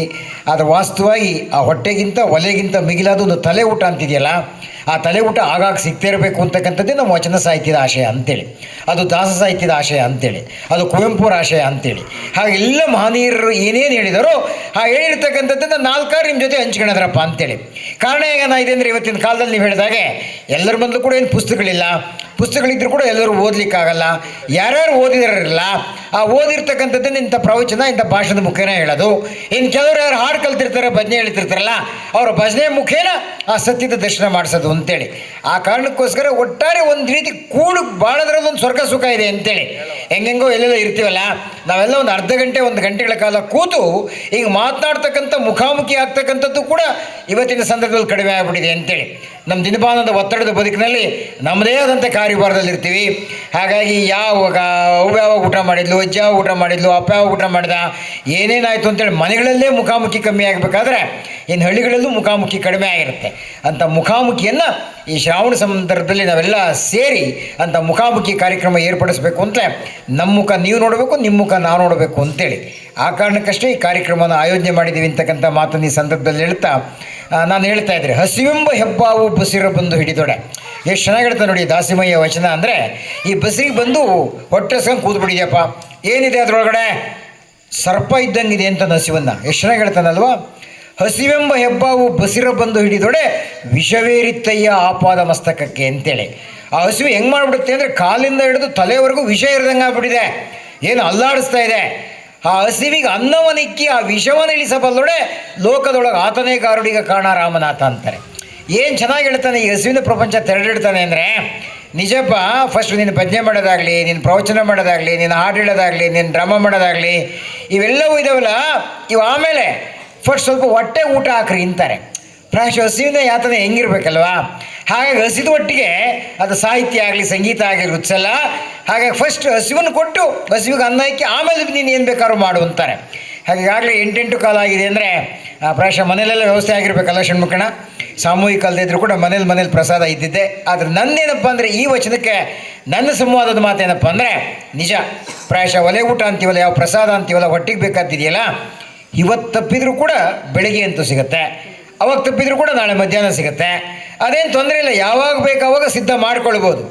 ಆದರೆ ಈ ಸತ್ಯ ಸತ್ವ ಮತ್ತು ತತ್ವ ಇದೆಯಲ್ಲ, ಇವೆಲ್ಲ ಯಾವಾಗ ಸಿಗ್ತಿರ್ತವೆ ಆವಾಗಲೇ ಉಪೇಕ್ಷೆ ಮಾಡಬೇಕು ಅಂತೇಳಿ.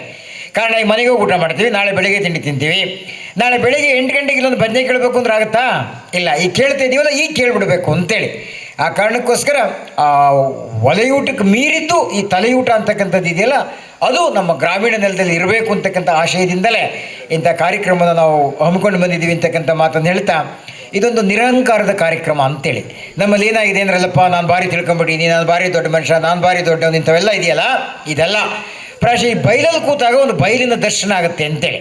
ವಿಶೇಷವಾಗಿ ನಮ್ಮ ಕಾಮಿಡಿಯಲ್ಲಿ ಮಾಡ್ತಾ ಇರ್ತಕ್ಕಂಥ ಕಾರ್ಯಕ್ರಮ ನನಗ್ಯಾಕೆ ಮುದ ನೀಡ್ತು ಅಂದರೆ, ನನಗ್ಯಾಕೆ ಖುಷಿ ಕೊಡ್ತು ಅಂದರೆ, ನಾವೆಲ್ಲ ಹಿಂಗೆ ಕೂತಿದ್ದೀವಲ್ಲ, ಈ ಕೂರದೇ ಒಂದು ಸಂಭ್ರಮ ಅಂತೇಳಿ. ನೀವು ಸುಮ್ಮನೆ ನೋಡಿ, ಇಲ್ಲಿ ಕೂತಾಗ ಏನು ಪರಿಚಯ ಆಗುತ್ತೆ ನಮಗೆ, ಅಪ್ಪ ನಮ್ಮನ್ನು ಒತ್ತಿರ್ತಕ್ಕಂಥ ಭೂತ ಇಲ್ಲಿ ಇದ್ದಾಳೆ ಅಂತ ಅನುಭವ ಆಯ್ತಲ್ವ ನಮಗೆ. ನಾವು ನೆಲದ ಮೇಲೆ ಕೂರೋದೇ ಕಡಿಮೆ ಆಗ್ಬಿಟ್ಟಿದೆಯಲ್ವಾ. ಈ ನೆಲದಲ್ಲಿ ಕೂರೋ ಮುಖೇನ ಆ ಭೂತಾಯಿ ಸ್ಪರ್ಶ ಆಯ್ತಲ್ಲ ನಮಗೆ, ನಮ್ಮನ್ನು ಹೊತ್ತು ನಿಂತಿರ್ತಕ್ಕಂಥ ಆ ತಾಯಿ ಸ್ಪರ್ಶ ಆಯ್ತಲ್ಲ ಸರ್, ನಮ್ಮನ್ನೆಲ್ಲ ಹೊತ್ತು ನಿಂತಿದ್ದಾಳಲ್ಲ ಅವಳು. ಹಾಗಾಗಿ ಹೆತ್ತ ತಾಯಿ ಮತ್ತು ಹೊತ್ತು ಮಣ್ಣು ಇವೆರಡೂ ಕೂಡ ಸೃಷ್ಟಿಯ ಕಣ್ಣುಗಳಲ್ಲ, ಅದು ನಾವಿಲ್ಲಿ ಕೂರೋ ಮುಖೇನ ಆಗಿದೆ ಅಂತೇಳಿ. ಅದಾದ ಮೇಲೆ ಇವತ್ತಿನ ದಿನಮಾನದ ಒತ್ತಡದಲ್ಲಿ ಮೇಲೊಂದು ಆಕಾಶ ಇದೆ ಅಂತಲೇ ಗೊತ್ತಿಲ್ಲ ಅಂತೇಳಿ. ಯಾಕೆಂದರೆ ಎಲ್ಲ ಕಡೆ ಲಿಫ್ಟ್ ಮಾಡಿಬಿಟ್ಟಿರ್ತೀವಿ. ಹೈಯೆಸ್ಟ್ ಅಂದರೆ ನಮ್ಮ ಮನೆ RCC ನೋಡಿರ್ತೀವಿ ಅಷ್ಟೇ. RCC ಮೇಲೊತ್ತಿ ಅದ್ರ ಮೇಲೆ ನಿಂತು ನೋಡಬೇಕಲ್ಲ ಯಾವುದನ್ನ ನಮ್ಮ ಆಕಾಶ ನೋಡಿದಾಗ ಗೊತ್ತಾಗುತ್ತೆ. ಅಲ್ಲೊಬ್ಬ ಚಂದ್ರ ಇದ್ದಾನೆ, ಅಲ್ಲೊಂದು ತಾರಾ ಸಮೂಹ ಇದೆ, ಅಲ್ಲೊಂದು ನಕ್ಷತ್ರಗಳಿದೆ, ಅದರಲ್ಲೊಂದು ಸುಖ ಇದೆ ಅಂತ ಗೊತ್ತಾಗಬೇಕಲ್ರಿ. ಹಾಗಾಗಿ ಈ ಎಲ್ಲ ನೆಲ ಜಲ ಈ ನಿಸರ್ಗದ ಜೊತೆ ಬದುಕದ್ರಪ್ಪ ಅಂತೇಳಿ, ಪ್ರಕೃತಿ ಜೊತೆ ಬದುಕೋದು ಅಂತೇಳಿ. ಆ ಪ್ರಕೃತಿ ಜೊತೆ ಬದುಕಲಿಕ್ಕೆ ಬೇಕಾದಂಥ ಎಲ್ಲವೂ ಕೂಡ ಭಗವಂತ ನಮಗೆ ಕೊಟ್ಬಿಟ್ಟಿದ್ದಾನಲ್ವಾ. ನಮ್ಮ ಕೊಪ್ಪಳದ ಗವಿಸಿದ್ದೇಶ್ವರ ಸ್ವಾಮೀಜಿಗಳು ಹೇಳ್ತಿರ್ತಾರೆ, ಇಲ್ಲಪ್ಪ ನೀನು ಜಗತ್ತಿಗೆ ಬಂದು ಜಗತ್ತು ಉದ್ಧಾರ ಮಾಡೋಕ್ಕೆ ಅದು ಮಾಡಬೇಕು, ಇದು ಮಾಡಬೇಕು, ಇದು ಮಾಡಬೇಕು, ಇದು ಮಾಡಬೇಕು ಅಂತ ಏನು ಬೇಡ. ಏನೇನು ಮಾಡಬೇಕು? ಏನು ಮಾಡೋದು ಬೇಕಿಲ್ಲ. ಭಗವಂತ ನೀನು ಹುಟ್ತೀಯ, ಇಲ್ಲೊಂದು 50-60 ವರ್ಷ ಇರ್ತೀಯ ಅಂತೇಳಿ ನೀನು ಹುಟ್ಟೋಕ್ಕೆ ಮೊದಲೇ ಎಲ್ಲ ರೆಡಿ ಮಾಡಿ ಕಳಿಸ್ಬಿಟ್ಟಿಯಾನಲ್ವಾ. ಏನು ಅದ್ಭುತ ಅಲ್ವಾ. ಆ ಭಗವಂತನ ಒಂದೇ ಹೇಳ್ಬೇಕಲ್ವಾ, ಆ ಭಗವಂತನಿಗೆ ಒಂದು ಥ್ಯಾಂಕ್ಸ್ ಹೇಳ್ಬೇಕಲ್ವಾ. ಏನು ಮಾಡಿದ ನೋಡಿ ಅವನು, ನಾವು ಡೆಫಿನೆಟಾಗಿ ಇಲ್ಲಿ ಹುಡ್ತೀವಿ ಅಂತೇಳಿ ನಮಗೋಸ್ಕರ ಇಡೀ ಜಗತ್ತಿನ ತುಂಬ ಗಾಳಿ ತುಂಬಿಟ್ಟಿದ್ದಾನಲ್ರಿ. ಏನು ಅದ್ಭುತವಾದಂಥ ಆಕ್ಸಿಜನ್ ಅಲ್ವಾ? ನಾವೇಂದ್ರೆ ಅದಕ್ಕೆ ಫೀಸ್ ಕೊಡ್ತೀವಾ? ಅದಕ್ಕೇಂದ್ರೆ ದುಡ್ಡು ಕೊಡ್ತೀವಾ? ನೋಡಿ ಗಮನಿಸಿ, ನಿಮಗೆ ನಾವೇಂದ್ರೆ ಒಂದು ಸೈಕಲ್ ಪಂಚರ್ ಆಗಿದೆ ಅಂದರೆ, ನಾವು ಕಾರ್ ಪಂಚರ್ ಆಗಿದೆ ಅಂದರೆ, ನಾವು ದೇವ್ನೂರ್ಗೆ ಒಂದು ಪಂಚರ್ ಹಾಕ್ಸ್ಕೊಂಡ್ಬಿಟ್ರೆ ಒಂದೇ ಒಂದು ನಿಮಿಷ ಪಂಚರ್ ಹಾಕಿ ಅಣ್ಣ 10 ರೂಪಾಯಿ ಇಡೋಣ ಅಂತನಲ್ವಾ? ಇಡ್ತಾನೆ ಇಲ್ವಾ? ಆದರೆ ಭಗವಂತ ಪ್ರಾಯಶಃ ಸೃಷ್ಟಿ ಹುಟ್ಟಿದ ಕಾಲದಿಂದ ಇಲ್ಲಿವರೆಗೂ ಕೂಡ ನಿರಾತಂಕವಾಗಿ ನಮ್ಗೆ ದೊರಿಬೇಕು ಅಂತ ಆಕ್ಸಿಜನ್, ಆಮ್ಲಜನಕ, ಗಾಳಿ ಇಟ್ಟಿದ್ದಾನಲ್ಲ. ನಾವೇನು ಕೊಟ್ಟಿದ್ದೀವ ಭಗವಂತನಿಗೆ? ಹೌದಲ್ವಾ? ನಾವು ಇಷ್ಟೊತ್ತ ಒಂದು ಅರ್ಧ ಲೀಟ್ರ್ ಬಾಟ್ಲಿ ತಂದ್ವಿ ಅಂದರೆ ಆ ನೀರಿಗೆ ಎಷ್ಟು ಹೇಳಿ ಬೆಲೆ? 20 ರೂಪಾಯಿ ಕೊಡ್ತಿರ್ತೀವಿ ರೀ. ಆದರೆ ಭಗವಂತ ನಮ್ಮ ದೇವನೂರು ಕೆರೆ ಕಟ್ಟಿಸಿಯಾನೆ, ನಮ್ಮ ಹಳ್ಳ ಮಾಡಿದ್ದಾನೆ, ಕಟ್ಟೆ ಮಾಡಿದ್ದಾನೆ, ಮೇಘ ಜಲ ಮಳೆ ಕೊಡ್ತಾ ಇದ್ದಾನೆ. ಅದಕ್ಕೆಂದ್ರೆ ದುಡ್ಡು ಕೇಳಿದ್ದಾನೆ ಅವನು. ಅದಕ್ಕೆ ಹೇಳಿದ ಭಗವಂತ ಇಷ್ಟೆಲ್ಲ ಕೊಟ್ಟಿದ್ದಾನಲ್ಲ, ಅದಕ್ಕೆ ನಾವೇನು ಕೊಡಬೇಕಪ್ಪ ಅಂದರೆ, ನಿಮಗೆ ಗೊತ್ತಿದೆ, ನಿಮಗೆ ನಾವು KE ಬೇರೆ ಬರ್ತಾರಲ್ಲ ಕರೆಂಟ್ನವರು, ನಮ್ಮಲ್ಲೆಲ್ಲ ಮೀಟ್ರ್ ಬಿಲ್ ಇದೆ ತಾನೆ. ಈಗ ಪರವಾಗಿಲ್ಲ, ಈ ಸರ್ಕಾರದಲ್ಲಿ ಸ್ವಲ್ಪ ಕಡಿಮೆ ಆಗಿ ಬಿಲ್ ಕಡಿಮೆ ಆಗಿರ್ಬೋದು. ಒಂದು ಬಿಲ್ ಕಟ್ತೀವ, ಇಷ್ಟು ಯೂನಿಟ್ ಜಾಸ್ತಿ ಆದರೆ ಬಿಲ್ ಕಟ್ತೀವಿ ತಾನೆ. ಈಗ ನೀವು ಯೋಚನೆ ಮಾಡಿ, ಒಂದು 2 ತಿಂಗಳಿಂದ ಬಿಲ್ ಕಟ್ಟೋದು ಲೇಟ್ ಆದರೆ ಆ KE ಬೇರೆ ಬಂದು ಕರೆಂಟ್ ಕಟ್ ಮಾಡ್ತಾರಲ್ವಾ? ಮಾಡ್ತಾರಾ ಇಲ್ವಾ? ಕಟ್ ಮಾಡ್ತಾರಲ್ವಾ? ಈಗ ನಾವು ಯೋಚನೆ ಮಾಡೋಣ, ನಮ್ಮ ಕೃತಕವಾದಂಥ ವಿದ್ಯುತ್ ಬಿಲ್ ಕಟ್ತಿಲ್ಲ ಅಂದರೆ ಡೆಫಿನೆಟಾಗಿ ಕರೆಂಟ್ನೇ ಕಟ್ ಮಾಡಿಬಿಡ್ತಾನೆ. ಆದರೆ ಭಗವಂತ ಎಷ್ಟು 1000 ವರ್ಷಗಳಿಂದ ಆ ಸೂರ್ಯ ಚಂದ್ರ ಅಂತಕ್ಕಂಥ ಬಲ್ಪ್ ಹಾಕಿಬಿಟ್ಟಿದ್ದಾನಲ್ರಿ. ಹಾಕಿದಾನ ಇಲ್ವಾ? ಆ ಸೂರ್ಯ ಚಂದ್ರ ಕೊಡ್ತಾ ಇರ್ತಕ್ಕಂಥ ಆ ನಿಸರ್ಗ ತತ್ವವಾದಂಥ ಬಲ್ಪಿನ ಕರೆಂಟ್ ಇದೆಯಲ್ಲ, ಆ ಕರೆಂಟ್ಗೆ ಅಂದರೆ ಬಿಲ್ ಕಟ್ಟಿದ್ದೀವಾ? ಯಾವ ಥರ ಕೇಳಿದೇನ್ರಿ? ಬಿಲ್ ಕಟ್ಟಿಲ್ಲ ನಾನು ಆಫ್ ಹಾಕ್ತೀನಿ ನನ್ನ ಸೂರ್ಯ. ಇಲ್ಲಪ್ಪ ನೀನು ಇವತ್ತು ನಾನು ಬಿಲ್ ಕಟ್ಟಿಲ್ಲ ಅಂತೇಳಿ ಚಂದ್ರ ಏನಾದ್ರು ಪೂರ್ಣಮಿ ದಿವಸ ನಮಗೆ ಬೆಳಕು ತೋರಿಸ್ದಂಗಿದ್ದಾನ? ಇಲ್ಲಲ್ವ ಬಂಧುಗಳೇ? ಈ ಸೃಷ್ಟಿಕರ್ತ ನಮಗೆಲ್ಲ ಇಷ್ಟು ಕೊಟ್ಟಿದ್ದಾನೆ ಅಂದರೆ ನಾವೇನು ಮಾಡಬೇಕು ಅಂದರೆ ಅವನಿಗೇನು ಬಿಲ್ ಕೊಡಬೇಕಾಗಿಲ್ಲ. ಮತ್ತೇನು ಕೊಡಬೇಕು ಅವನಿಗೆ ಅಂದರೆ ನಮ್ಮ ದಿಲ್ ಕೊಡಬೇಕು ಅಂತೇಳಿ. ದಿಲ್ ಅಂದ್ರೆ ಏನು ಹೇಳಿ? ನಮ್ಮ ಹೃದಯ ಅಂತೇಳಿ. ನಮ್ಮ ಹೃದಯದೊಳಗಡೆ ಅಂಥ ಪ್ರಾರ್ಥನೆ ಅಂತಕ್ಕಂಥ, ಅಂಥ ಭಜನೆ ಅಂತಕ್ಕಂಥ, ಅಂಥ ಪರೋಪಕಾರ ಅಂತಕ್ಕಂಥ, ಅಂಥ ನಿಜ ಸೇವೆ ಅಂತಕ್ಕಂಥ, ದಯೆ ಅಂತಕ್ಕಂಥ, ಕಾರುಣ್ಯ ಅಂತಕ್ಕಂಥ, ಪ್ರೀತಿ ಅಂತಕ್ಕಂಥ ಮೌಲ್ಯಗಳಿಂದ ತುಂಬಿರ್ತಕ್ಕಂಥ ಹೃದಯ ಇದೆಯಲ್ಲ, ಆ ಹೃದಯ ನನಗೆ ಅರ್ಪಣೆ ಮಾಡಿಬಿಟ್ರೆ ಡೆಫಿನೆಟಾಗಿ ಆ ಭಗವಂತ ನಮ್ಗೆ ಒಲಿತಾನೆ ಅಂತೇಳಿ. ಈ ಸತ್ಯದ ಸಾಕ್ಷಾತ್ಕಾರಕ್ಕೆ ಸಾಂಕೇತಿಕವಾಗಿ ಒಂದು ದೇವಸ್ಥಾನ ಮಾಡ್ಕೊಂಡಿರ್ತೀವಿ, ಅದರೊಳಗಡೆ ದೇವರೊಂದು ಮಾಡ್ಕೊಂಡಿರ್ತೀವಿ, ಆ ರೂಪದಲ್ಲಿ ಅದನ್ನು ಪ್ರಾರ್ಥನೆ ಮಾಡ್ತೀವಿ, ಅವೆಲ್ಲವೂ ಸರಿಯೇ. ಆದ್ರೆ ವಾಸ್ತವವಾಗಿ ಒಳಗಿರ್ತಕ್ಕಂಥ ಭಗವಂತ ಬಯಸೋದೇನಪ್ಪ ಅಂದರೆ, ಇಲ್ಲಪ್ಪ ಪರವಾಗಿಲ್ಲ ನಾನು ಒಳಗಡೆ ಇದ್ದೀನಿ, ನೀವೆಲ್ಲ ಬಂಧುಗಳೇ ನೋಡಿ ಗಮನಿಸಿ, ನಿಮಗೆ ನಾವು ಒಳಗಡೆ ಹೋಗಿ ನಾವು ಪ್ರಾರ್ಥನೆ ಮಾಡಬೇಕಾದ್ರೆ ಅದ್ಭುತವಾದ ವಿಗ್ರಹ ಅದು ನೋಡಿ ಕಣ್ಣು ತುಂಬಿಬೇಕು. ಆದರೆ ನಾವೇನು ಮಾಡ್ತೀವಿ ಹೇಳಿ? ಒಳಗಡೆ ಹೋದ ತಕ್ಷಣ ಕಣ್ಣು ಮುಚ್ಕೊಂಡ್ಬಿಡ್ತೀವಿ ಅಲ್ವಾ? ಕಣ್ಣು ಮುಚ್ಕೊಂಡೆ ತಾನೇ ಪ್ರಾರ್ಥನೆ ಮಾಡೋದು. ಯಾಕೆ ಕಣ್ಣು ಮುಚ್ಕೊಂತೀವಿ ಗೊತ್ತಾ ನಿಮಗೆ? ಯಾಕೆ ಕಣ್ಣು ಮುಚ್ಕೊಂತೀವಿ ಅಂದರೆ ಆ ಭಗವಂತನೇ ನಮ್ಗೆ ಕಣ್ಣು ಮುಚ್ಚಿಸ್ತಾನೆ. ನೋಡಪ್ಪ ಏನು ಅಂದರೆ, ಈಗ ಬಂದು ನಾನು 2 ನಿಮಿಷ ನೋಡಿದೆ, ನೋಡಾಯ್ತಲ್ಲ, ನೋಡಾದ್ಮೇಲೆ 1 ಸೆಕೆಂಡ್ ಕಣ್ಣು ಮುಚ್ಚಿಕ ಅಂತಾನೆ. ನಾವು ಕಣ್ಣು ಮುಚ್ಕೊಂಡ್ಬಿಡ್ತೀವಿ. ಕಣ್ಣು ಮುಚ್ಕೊಂಡ್ಮೇಲೆ ಭಗವಂತ ಹೇಳ್ತಾನೆ, ನೀನು ಇಲ್ಲಿ ನೋಡಿದ್ದು ಸಾಕಪ್ಪ, ಇನ್ನು ನನ್ನನ್ನು ಎಲ್ಲಿ ನೋಡ್ಬೇಕು ನೀನು ಅಂದರೆ ನಿನ್ನೊಳಗೆ ನೋಡು ಅಂತೇಳಿ. ಕಣ್ಣು ಮುಚ್ಕೊಂಡು ಒಳಗೆ ನೋಡ್ತೀವಲ್ವ? ಆ ಕಣ್ಣು ಮುಚ್ಕೊಂಡು ಒಳಗೆ ನೋಡಿದ ತಕ್ಷಣ ನಮ್ಮೊಳಗಡೆ ಅಲ್ಲೊಬ್ಬ ಆಂಜನೇಯ ಪ್ರತಿಷ್ಠಾಪನೆ ಆಗ್ತಾನೆ, ಅಲ್ಲೊಬ್ಬ ರಾಮ ಪ್ರತಿಷ್ಠಾಪನೆ ಆಗ್ತಾನೆ, ಅಲ್ಲೊಬ್ಬ ವೆಂಕಟೇಶ ಪ್ರತಿಷ್ಠಾಪನೆ ಆಗ್ತಾನೆ, ಅಲ್ಲೊಬ್ಬರು ಬನಶಂಕರಿ ಪ್ರತಿಷ್ಠಾಪನೆ ಆಗ್ತಾರೆ. ನಮ್ಮೊಳಗಡೆ ಅವರು ಪ್ರತಿಷ್ಠಾಪನೆ ಆಗಿಬಿಟ್ರೆ ಅವರೇ ದೇವರಂಥ ಜನ ಅಂತೇಳಿ. ಆಗ್ತೀವೋ ಇಲ್ವೋ? ನಿಮ್ಮ ಕಾಮೆಂಟಲ್ಲಿ ಕೇಳಿ, ಅಣ್ಣ ಆ ಮೇಷ್ ಹೆಂಗಣ, ಅಣ್ಣ ಷಣ್ಮುಖನ್ ಹೆಂಗಣ, ಅಣ್ಣ ಸುರೇಶ್ ಹೆಂಗಣ, ಅಣ್ಣ ರಾಮಣ್ಣ ಹೆಂಗಣ, ಬಿಡೋಣ. ಎಂಥ ಮಗ ಅಂದರೆ ದೇವರಂಥ ಮಗ ಕಣ್ಮಗ. ಅಣ್ಣ ಎಂಥ ಜನ ಅಂದರೆ ದೇವರಂಥ ಜನ ಕಣ್ಮಗ. ಎಂಥ ಮಕ್ಕಳು ಅಂದರೆ ದೇವರಂಥ ಮಕ್ಕಳು ಕಣ್ಮಗ ಅಂತೇಳಿ. ಬಂಧುಗಳೇ, ಈ ದೇವಸ್ಥಾನದ ಆಶಯವೂ ಕೂಡ, ದೇವರ ಆಶಯವೂ ಕೂಡ ಆ ಊರಲ್ಲಿ ದೇವರಂಥ ಮಕ್ಕಳು ಜಾಸ್ತಿ ಆಗಬೇಕು. ಸಾಹಿತ್ಯದ ಆಶಯನೂ ಕೂಡ ದೇವರಂಥ ಮಕ್ಕಳು ಜಾಸ್ತಿ ಆಗಬೇಕು. ಈಗ ಮಾಡ್ತಾ ಇರ್ತಕ್ಕಂಥ ಭಜನೆ ಇದೆಯಲ್ಲ, ಭಜನೆ ಆಶಯವೂ ಕೂಡ ದೇವರಂಥ ಮಕ್ಕಳು ಜಾಸ್ತಿ ಆಗಬೇಕು ಅಂತಕ್ಕಂಥ ಕಾರಣಕ್ಕೋಸ್ಕರನೇ ಇಂಥ ಎಲ್ಲ ನಮ್ಮ ಸಾಂಸ್ಕೃತಿಕವಾದಂಥ ಪರಂಪರೆ ಹೆಜ್ಜೆಗಳನ್ನು ಹಾಕ್ಕೊಂಡು ಬರ್ತಾ ಇದ್ದೀವಿ. ಎಲ್ಲರದು ಸಮಪಾಲೆ. ಇದರಲ್ಲಿ ನಂದೆಚ್ಚು, ನಿಮ್ದೆಚ್ಚು, ನಮ್ದೆಚ್ಚು ಏನೇನೂ ಇಲ್ಲ. ಭಗವಂತನ ದೃಷ್ಟಿಯಲ್ಲಿ ಎಲ್ಲರೂ ಸಮಾನರೇ. ಗೊತ್ತಾ ನಿಮಗೆ ಕತೆ? ಎಲ್ಲರೂ ಸಮಾನರೇ. ನಾವು ದೇವ್ರಿಗೆ ಕೈ ಮುಗಿತೀವಲ್ರಿ, ನಮ್ಮ 2 ಕೈಗಳಲ್ಲಿ ಸಿಕ್ಕಾಪಟ್ಟೆ ಗಲಾಟೆ ಆಗ್ಬಿಡುತ್ತಲ್ಲ ಸರಿ, ಗೊತ್ತಾ ನಿಮಗೆ? ಈ ಕೈಯಲ್ಲಿ ಗಲಾಟೆ ಶುರು ಆಗ್ಬಿಡ್ತು. ಏನಂತ ಗಲಾಟೆ? ಈ ಹೆಬ್ಬೆಟ್ಟೊಳ್ಳೆ ಜೋರ ಆಗ್ಬಿಟ್ಟಿತ್ತಲ್ಲ ದಪ್ಪಾಗಿ, ನಾನಿದ್ರೆ ಪ್ರಪಂಚ, ನನ್ನಿಂದಲೇ ಪ್ರಪಂಚ, ನಾನು ಇಲ್ಲದೆ ಏನು ಮಾಡೋಕ್ಕಾಗಲ್ಲ. ಗೊತ್ತಾ ನಿಮಗೆ? ಯಾಕೆ? ಏನಾದ್ರು ಒಂದು ಸ್ಟಾಂಪ್ ಪೇಪರಲ್ಲಿ ಸೈನ್ ಹಾಕ್ಬೇಕು ಫಸ್ಟ್ ಹೆಬ್ಬೆಟ್ಟು ಹಾಕ್ಸ್ಕೊಂತಾರೆ. ಹಾಗಾಗಿ ಹೆಬ್ಬೆಟ್ಟಿದೆಯಲ್ಲ ನಾನೇ ಶ್ರೇಷ್ಠ, ನನಗಿಂತ ನೀವು ಯಾರೂ ಅಲ್ಲ ಅಂತೇಳಿ ಏನು ಸಿಕ್ಕಾಪಟ್ಟೆ 4 ಜನದ ಮೇಲೆ ಜಗಳಕ್ಕೆ ಬಿದ್ದುಬಿಡ್ತದೆ ಹೆಬ್ಬೆಟ್ಟು. ಹಂಗಂತಿದ್ದಂಗೆ ಪಕ್ಕದಾಗಿತ್ತಲ್ಲ ಈ ತೋರು ಬೆರಳು, ಸುಮ್ಮನೆ ಮಾರೆ ನಿಂದೇನು ಬಾರಿ, ನೀನೇನು ಬಾರಿ ದೊಡ್ಡ ಮನುಷ್ಯಲ್ಲ, ನಾನು ದೊಡ್ಡ ಮನುಷ್ಯನೇ. ಈ ಬೆರಳಿಗೆ ತೋರು ಬೆರಳು ಅಂತಾರೆ. ಯಾರಾದರೂ ತೋರಿಸ್ಬೇಕಾದ್ರೆ ಹಿಂಗೆ ಕೈ ಮಾಡಿ ತೋರಿಸ್ತಾರೆ. ಹಾಗಾಗಿ ನಾನೇನು ಕಮ್ಮಿಲ್ಲ, ನಾನು ದೊಡ್ಡ ಮನುಷ್ಯ ಅಂದರು. ಆ ನಡುವೆ ಐತಲ್ಲ ಈ ನಡು ಬೆರಳು, ನೋಡಿರಿ ಅಳತೆ ಮಾಡಿ ನಿಮ್ಮೆಲ್ಲರಿಗಿಂತ ನಾನು ಸ್ವಲ್ಪ ಎತ್ತರ ಇದ್ದೀನಿ, ಹೌದಾ ಇಲ್ವಾ? ಒಂದು 2 ಮಿಲಿಮೀಟ್ರ್ ಎತ್ತರ ಇದ್ದೀನಿ, ನೀವೇ ನನಗಿಂತ ಹೆಚ್ಚಲ್ಲ, ನಾನೇ ಸುಮ್ಮನೆ ಮಾರಿ ನೀವೇ ಭಾರಿ ಅಂತೇಳಿ. ಅದಂತಿದ್ದಾಗಲೇ ಪಕ್ಕದಾಗಿತ್ತಲ್ಲ ಸಣ್ಣದು, ಇದು ಶುರು ಮಾಡ್ಬಿಡ್ತು ಗಲಾಟೆಯ. ಸುಮ್ಮನೆ ಮಾರ್ಯ, ನಾವೇ ಕಮ್ಮಿಲ್ಲ, ನಿನಗಿಂತ ನಾನು ದೊಡ್ಡ ಮನುಷ್ಯ ಮಾರ್ಯ. ಯಾಕೆ ಹೇಳಿ? ಮದುವೆ ಆಗ್ಬೇಕಾದ್ರೆ ಎಂಗೇಜ್ಮೆಂಟ್ ರಿಂಗ್ ಅಂತೇಳಿ ನನಗೆ ಹಾಕೋದು ಅಂತೇಳಿ, ಮದುವೆ ಆದಾಗಲೂ ರಿಂಗ್ ಹಾಕೋದೆ ನನಗೆ. ಹಾಗಾಗಿ ನಾನೇನು ಕಣ್ಮೇಲೆ ನಾನೇ ದೊಡ್ಡ ಮನುಷ್ಯ ಅಂತೇಳಿ ಇವ್ರು 4 ಜನ ಭಾರಿ ಜೋರಾಗಿ ಜಗಳ ಆಡ್ತಿದ್ರಲ್ಲ. ಪಕ್ಕದಲ್ಲೇ ಕೂತಿತ್ತು ಸಣ್ಣ ಕಿರುಬೇರಲು, ಅದೇನು ಇಷ್ಟಪ್ಪ ಐತಲ್ಲ, ಅದೇನು ಮಾಡ್ಬೇಕಲ್ವಾ? ಏನು ಇವ್ರೇನು ಸಿಕ್ಕಾಬಟ್ಟೆ ಹೇಳ್ಕೊಂಬಿಡ್ದೆ, ಸಿಕ್ಕಾಬಟ್ಟೆ ಕೊಚ್ಕೊಂತ ಇದ್ದಾರಲ್ಲ ಪಾಪ, ಅದೇನು ಮಾಡ್ಬೇಕು? ಅದು ಸೌಮ್ಯವಾಗಿ ಹೇಳುತ್ತೆ, ಕೊಚ್ಕೊಳ್ರಿ. ನಾನು ಡೆಫಿನೆಟಾಗಿ ಹೇಳ್ತೀನಿ, ನೀವ್ಯಾರೂ ದೊಡ್ಡ ಮನುಷ್ಯಲ್ಲ, ನಿಮಗಿಂತ ದೊಡ್ಡ ಮನುಷ್ಯಲ್ಲ, ನಿಮಗಿಂತ ಅದೃಷ್ಟವಂತ ಪುಣ್ಯವಂತ ನಾನು ಅಂತು. ಇವ್ರಿಗೆಲ್ಲ ಆಶ್ಚರ್ಯ ಆಯ್ತು, ಹೆಂಗೆ ಪುಣ್ಯವಂತ ನೀವು, ನೀನು ಹೆಂಗೆ ಪುಣ್ಯವಂತ ಅಂದರು. ನೋಡಿ, ದೇವಸ್ಥಾನಕ್ಕೆ ಹೋಗ್ತಿರಲ್ಲ, ದೇವಸ್ಥಾನಕ್ಕೆ ಹೋದಾಗ ಯಾರೋ ಸ್ವಾಮಿಗಳು ಬಂದಾಗ, ಗುರುಗಳು ಬಂದಾಗ, ದೇವರು ಬಂದಾಗ ಹಿಂಗೆ ಕೈ ಮುಗಿತು ತಾನೆ. ಈ ಕೈ ಮುಗಿದಿದ್ದಂಕ್ಲೆಯ ಆ ದೇವ್ರ ದೃಷ್ಟಿ ಬೀಳ್ತಕ್ಕಂಥದ್ದು ನನ್ನ ಮೇಲೆ ಹೊರತು ನನ್ನ ಹಿಂದ್ಗಡೆ ನಿಂತಿದ್ದೀರಾ ನೀವೆಲ್ಲ. ಹಾಗಾಗಿ ನೀವೇ ದೊಡ್ಡ ಮನುಷ್ಯರಲ್ಲ. ಆ ಪುಣ್ಯ ಅಂತಕ್ಕಂಥದ್ದು ಮೊದಲೇಂದ್ರ ಪ್ರಾಪ್ತಿ ಆದ್ರೆ ನನಗೆ ಮಾತ್ರ. ಹಾಗಾಗಿ ನಾನೇ ಪುಣ್ಯವಂತ, ನಾನೇ ಅದೃಷ್ಟವಂತ ಅಂತೇಳಿ ಬಂಧುಗಳೇ, ಇದನ್ನೇ ಬಸವಣ್ಣವ್ರು ಅವ್ರ ವಚನ ಸಾಹಿತ್ಯದಲ್ಲಿ ಹೇಳಿದ್ದು, ಎನಗಿಂತ ಕಿರಿಯರಿಲ್ಲ, ಶಿವಭಕ್ತರಿಗಿಂತ ಹಿರಿಯರಿಲ್ಲ ಅಂತೇಳಿ. ಏನು ಬಸವಣ್ಣದು ಆಶ್ಚರ್ಯ ಅಲ್ವಾ? ಜಗತ್ತಿನ ಮಹಾಮಂತ್ರಿ, ವಚನ ಸಾಹಿತ್ಯವನ್ನು ಇಡೀ ನಾಡಿ ಬೋಧನೆ ಮಾಡಿದಂಥ ಆ ತತ್ವಜ್ಞಾನಿ ಹೇಳ್ತಾನೆ, ನಾನು ಸಣ್ಣರಲ್ಲಿ ಸಣ್ಣನು ಅಂತೇಳಿ. ನನಗಿಂತ ಸಣ್ಣರು ಯಾರ್ಯಾರೂ ಇಲ್ಲ, ಎನಗಿಂತ ಕಿರಿಯರಿಲ್ಲ, ಶಿವಭಕ್ತರಿಗಿಂತ ಹಿರಿಯರಿಲ್ಲ ಅಂತೇಳಿ. ಇಂಥ ವಿಶಾಲವಾದಂಥ ತತ್ವ ನಮ್ಮೊಳಗಡೆ ಜಾರಿಯಾದಾಗ, ನಮ್ಮೊಳಗಡೆ ಮೂಡಿ ಬಂದಾಗ ಆ ಕಿಂಕರ ಪ್ರಜ್ಞೆ ಅಂತೀವಿ, ಶರಣಾಗತಿಯ ಪ್ರಜ್ಞೆ ಅಂತೀವಿ. ಹೆಂಗದು ಪ್ರಜ್ಞೆ ಅಂದರೆ ಏನು ಬಾರಿ ಓದಿ ಕಲಿಯೋದಲ್ಲ, ಒಂದು ಸಾಮಾನ್ಯ ಜ್ಞಾನ. ನೋಡಪ್ಪ, ಏನೋ ಬೀಡಿ ಸೇದೋದು ಕಲ್ತ್ಬಿಟ್ಟಿದ್ದೀವಿ, ಒಂದು ಜಗತಿ ಮೇಲೆ ಕೂತ್ಕೊಂಡು ಬೀಡಿ ಸೇರ್ತಾ ಇರ್ತೀವಪ್ಪ. ಅವಾಗ ಯಾರೋ ನಮ್ಮ ಮೇಷ್ಟ್ರು ಬಂದರು, ನಮ್ಮ ಹಿರಿಯರು ಬಂದರು, ನಮ್ಮ ಪಂಚಾಯತಿ ಮೆಂಬರ್ ಬಂದರು, ನಮ್ಮ ಊರು ಯಜಮಾನರು ಬಂದ ತಕ್ಷಣ ಅವನೇನು ಮಾಡಬೇಕು? ಆ ಬೀಡಿನ ಕೆರ್ಚಿ ಸುಮ್ಮನೆ ಸೈಲೆಂಟ್ ಆಗಿಬಿಡ್ಬೇಕಲ್ವಾ? ಅದು ಸಣ್ಣ ಮರ್ಯಾದೆ ಅಲ್ವಾ? ಒಂದು ಸಣ್ಣ ಅನುಭವ ಅನ್ಸುತ್ತಲ್ವ? ಇಲ್ಲಪ್ಪ, ಕಾಲ ಮೇಲೆ ಕಾಲು ಹಾಕ್ಕೊಂಡು ಏನೋ ಭಾರಿ ದಿಮಾಕಲ್ಲಿ ಕೂತಿರ್ತಾನೆ. ನಮ್ಮೂರು ಯಾರೋ ಒಬ್ಬರು ವಯಸ್ಸಾದ ಯಜಮಾನರು ಬಂದುಬಿಟ್ರಪ್ಪ, ತಕ್ಷಣ ಕಾಲು ತೆಗೆದು ಎದ್ದು ನಿಂತ್ಕೋಬೇಕಲ್ವಾ? ಗೌರವ ಕೊಡಬೇಕಲ್ವಾ? ಬಂಧುಗಳೇ, ಇವತ್ತು ಆಗಿರ್ತಕ್ಕಂಥ ಕೊರತೆ ಏನಪ್ಪ ಅಂದರೆ, ಸಿಕ್ಕಾಪಟ್ಟೆ ಓದಿದ್ರು ಜಾಸ್ತಿ ಆಗ್ಬಿಟ್ಟಿದ್ದೀವಿ, ಸಿಕ್ಕಾಪಟ್ಟೆ ಕ್ವಾಲಿಫಿಕೇಷನ್ ಇದೆ, ಅದ್ರ ಬದುಕಿಗೆ ಬೇಕಾದಂಥ ಸಾಮಾನ್ಯ ಜ್ಞಾನ ಅಂತೀವಿ, ಕಾಮನ್ ಸೆನ್ಸ್ ಅಂತೀವಲ್ಲ, ಆ ಕಾಮನ್ ಸೆನ್ಸಿನ ಕೊರತೆ ಆಗ್ಬಿಟ್ಟಿದೆ ಅಂತೇಳಿ. ಆ ಕಾರಣಕ್ಕೋಸ್ಕರ ಆ ಸಾಮಾನ್ಯ ಜ್ಞಾನವನ್ನು ಗಟ್ಟಿ ಮಾಡುವ ಮುಖೇನ ಒಂದು ಸಹಜ ಜೀವನವಾದಂಥ ವ್ಯವಸ್ಥೆ ನಮ್ಮಲ್ಲಿ ಇರಬೇಕು ಅಂತಕ್ಕಂಥ ಕಾರಣಕ್ಕೋಸ್ಕರನೇ ಇಂಥ ಅದ್ಭುತವಾದಂಥ ಕಾರ್ಯಕ್ರಮಗಳನ್ನು ಮಾಡ್ತಾ ಆ ಮುಖೇನ ಒಂದು ಸಣ್ಣ ಪರಿವರ್ತನೆ ಅಂತೇಳಿ. ಯಾವುದೊಂದು ಪ್ರಿಸ್ಟೇಜ್ಗಲ್ಲ, ಅದು ನಾವೇನೋ ಭಾರಿ ತಿಳಿದು ಬಿಟ್ಟಿದ್ದೀವಿ ನಿಮಗೆ ಹೇಳಬೇಕು ಅನ್ನೋ ಕಾರಣಕ್ಕಲ್ಲ. ಈ ಕಾರ್ಯಕ್ರಮಕ್ಕೆ ಬರೋ ಮುಖೇನ ನಿಮ್ಮಿಂದ ನಾವು ಕಲಿತೀವಿ ಅಂತಕ್ಕಂಥ ಒಂದು ವಿಶಾಲ ತತ್ವದಡಿಯಲ್ಲಿ ನೀವು ಕಾರ್ಯಕ್ರಮ ಮಾಡ್ತಾ ಇದ್ದೀವಿ. ಇಲ್ಲಾಂದರೆ ನಮ್ಮ ನಾರಾಯಣ ಸ್ವಾಮಿ ಅವ್ರಿಗಾಗಲಿ, ನಮ್ಮ ಪ್ರಭುಲಿಂಗ ಶಾಸ್ತ್ರಿಗಳಿಗಾಗಲಿ ಇಂಥ ಭಜನೆ ಎಲ್ಲಿ ಕೇಳಿರ್ತೀವಿ ನಾವು, ಎಲ್ಲಿ ನೋಡಿರ್ತೀವಲ್ವಾ? ಹಾಗಾಗಿ ಒಂದು ಊರಲ್ಲಿ ಇಂಡಿವಿಜುವಲ್ ಆಗಿ ವ್ಯಕ್ತಿಯಲ್ಲೂ ಕೂಡ ಒಂದು ದೊಡ್ಡ ಸತ್ವ ಇರುತ್ತೆ ಅಂತೇಳಿ. ಈ ಜಗತ್ತಿನಲ್ಲಿರ್ತಕ್ಕಂಥ ಸಣ್ಣ ಮಗುವಿನಿಂದ ಹಿಡಿದು, ಭಾರಿ ಪ್ರಚಂಡರಿಂದ ಹಿಡಿದು, ಭಾರಿ ವಿಜ್ಞಾನಿಯಿಂದ ಹಿಡಿದು, ಭಾರಿ ರಾಜಕಾರಣಿಯಿಂದ ಹಿಡಿದು, ಯಾರ್ಯಾರು ಏನೇನು ಸ್ಪೆಷಾಲಿಟಿ ಇದೆಯೋ ಆ ಎಲ್ಲ ಸ್ಪೆಷಾಲಿಟಿ ಇಂಡಿವಿಜುವಲ್ ಪ್ರತಿಯೊಬ್ಬರಿಗೂ ಇರುತ್ತೆ ಅಂತೇಳಿ. ಹಾಗಾಗಿ ಇವನು ಸಣ್ಣನು, ಇವನು ದೊಡ್ಡನು, ಇವನು ಬುದ್ಧಿವಂತ, ಇವನು ದಡ್ಡ ಏನೇನೂ ಇಲ್ಲ ಸರ್.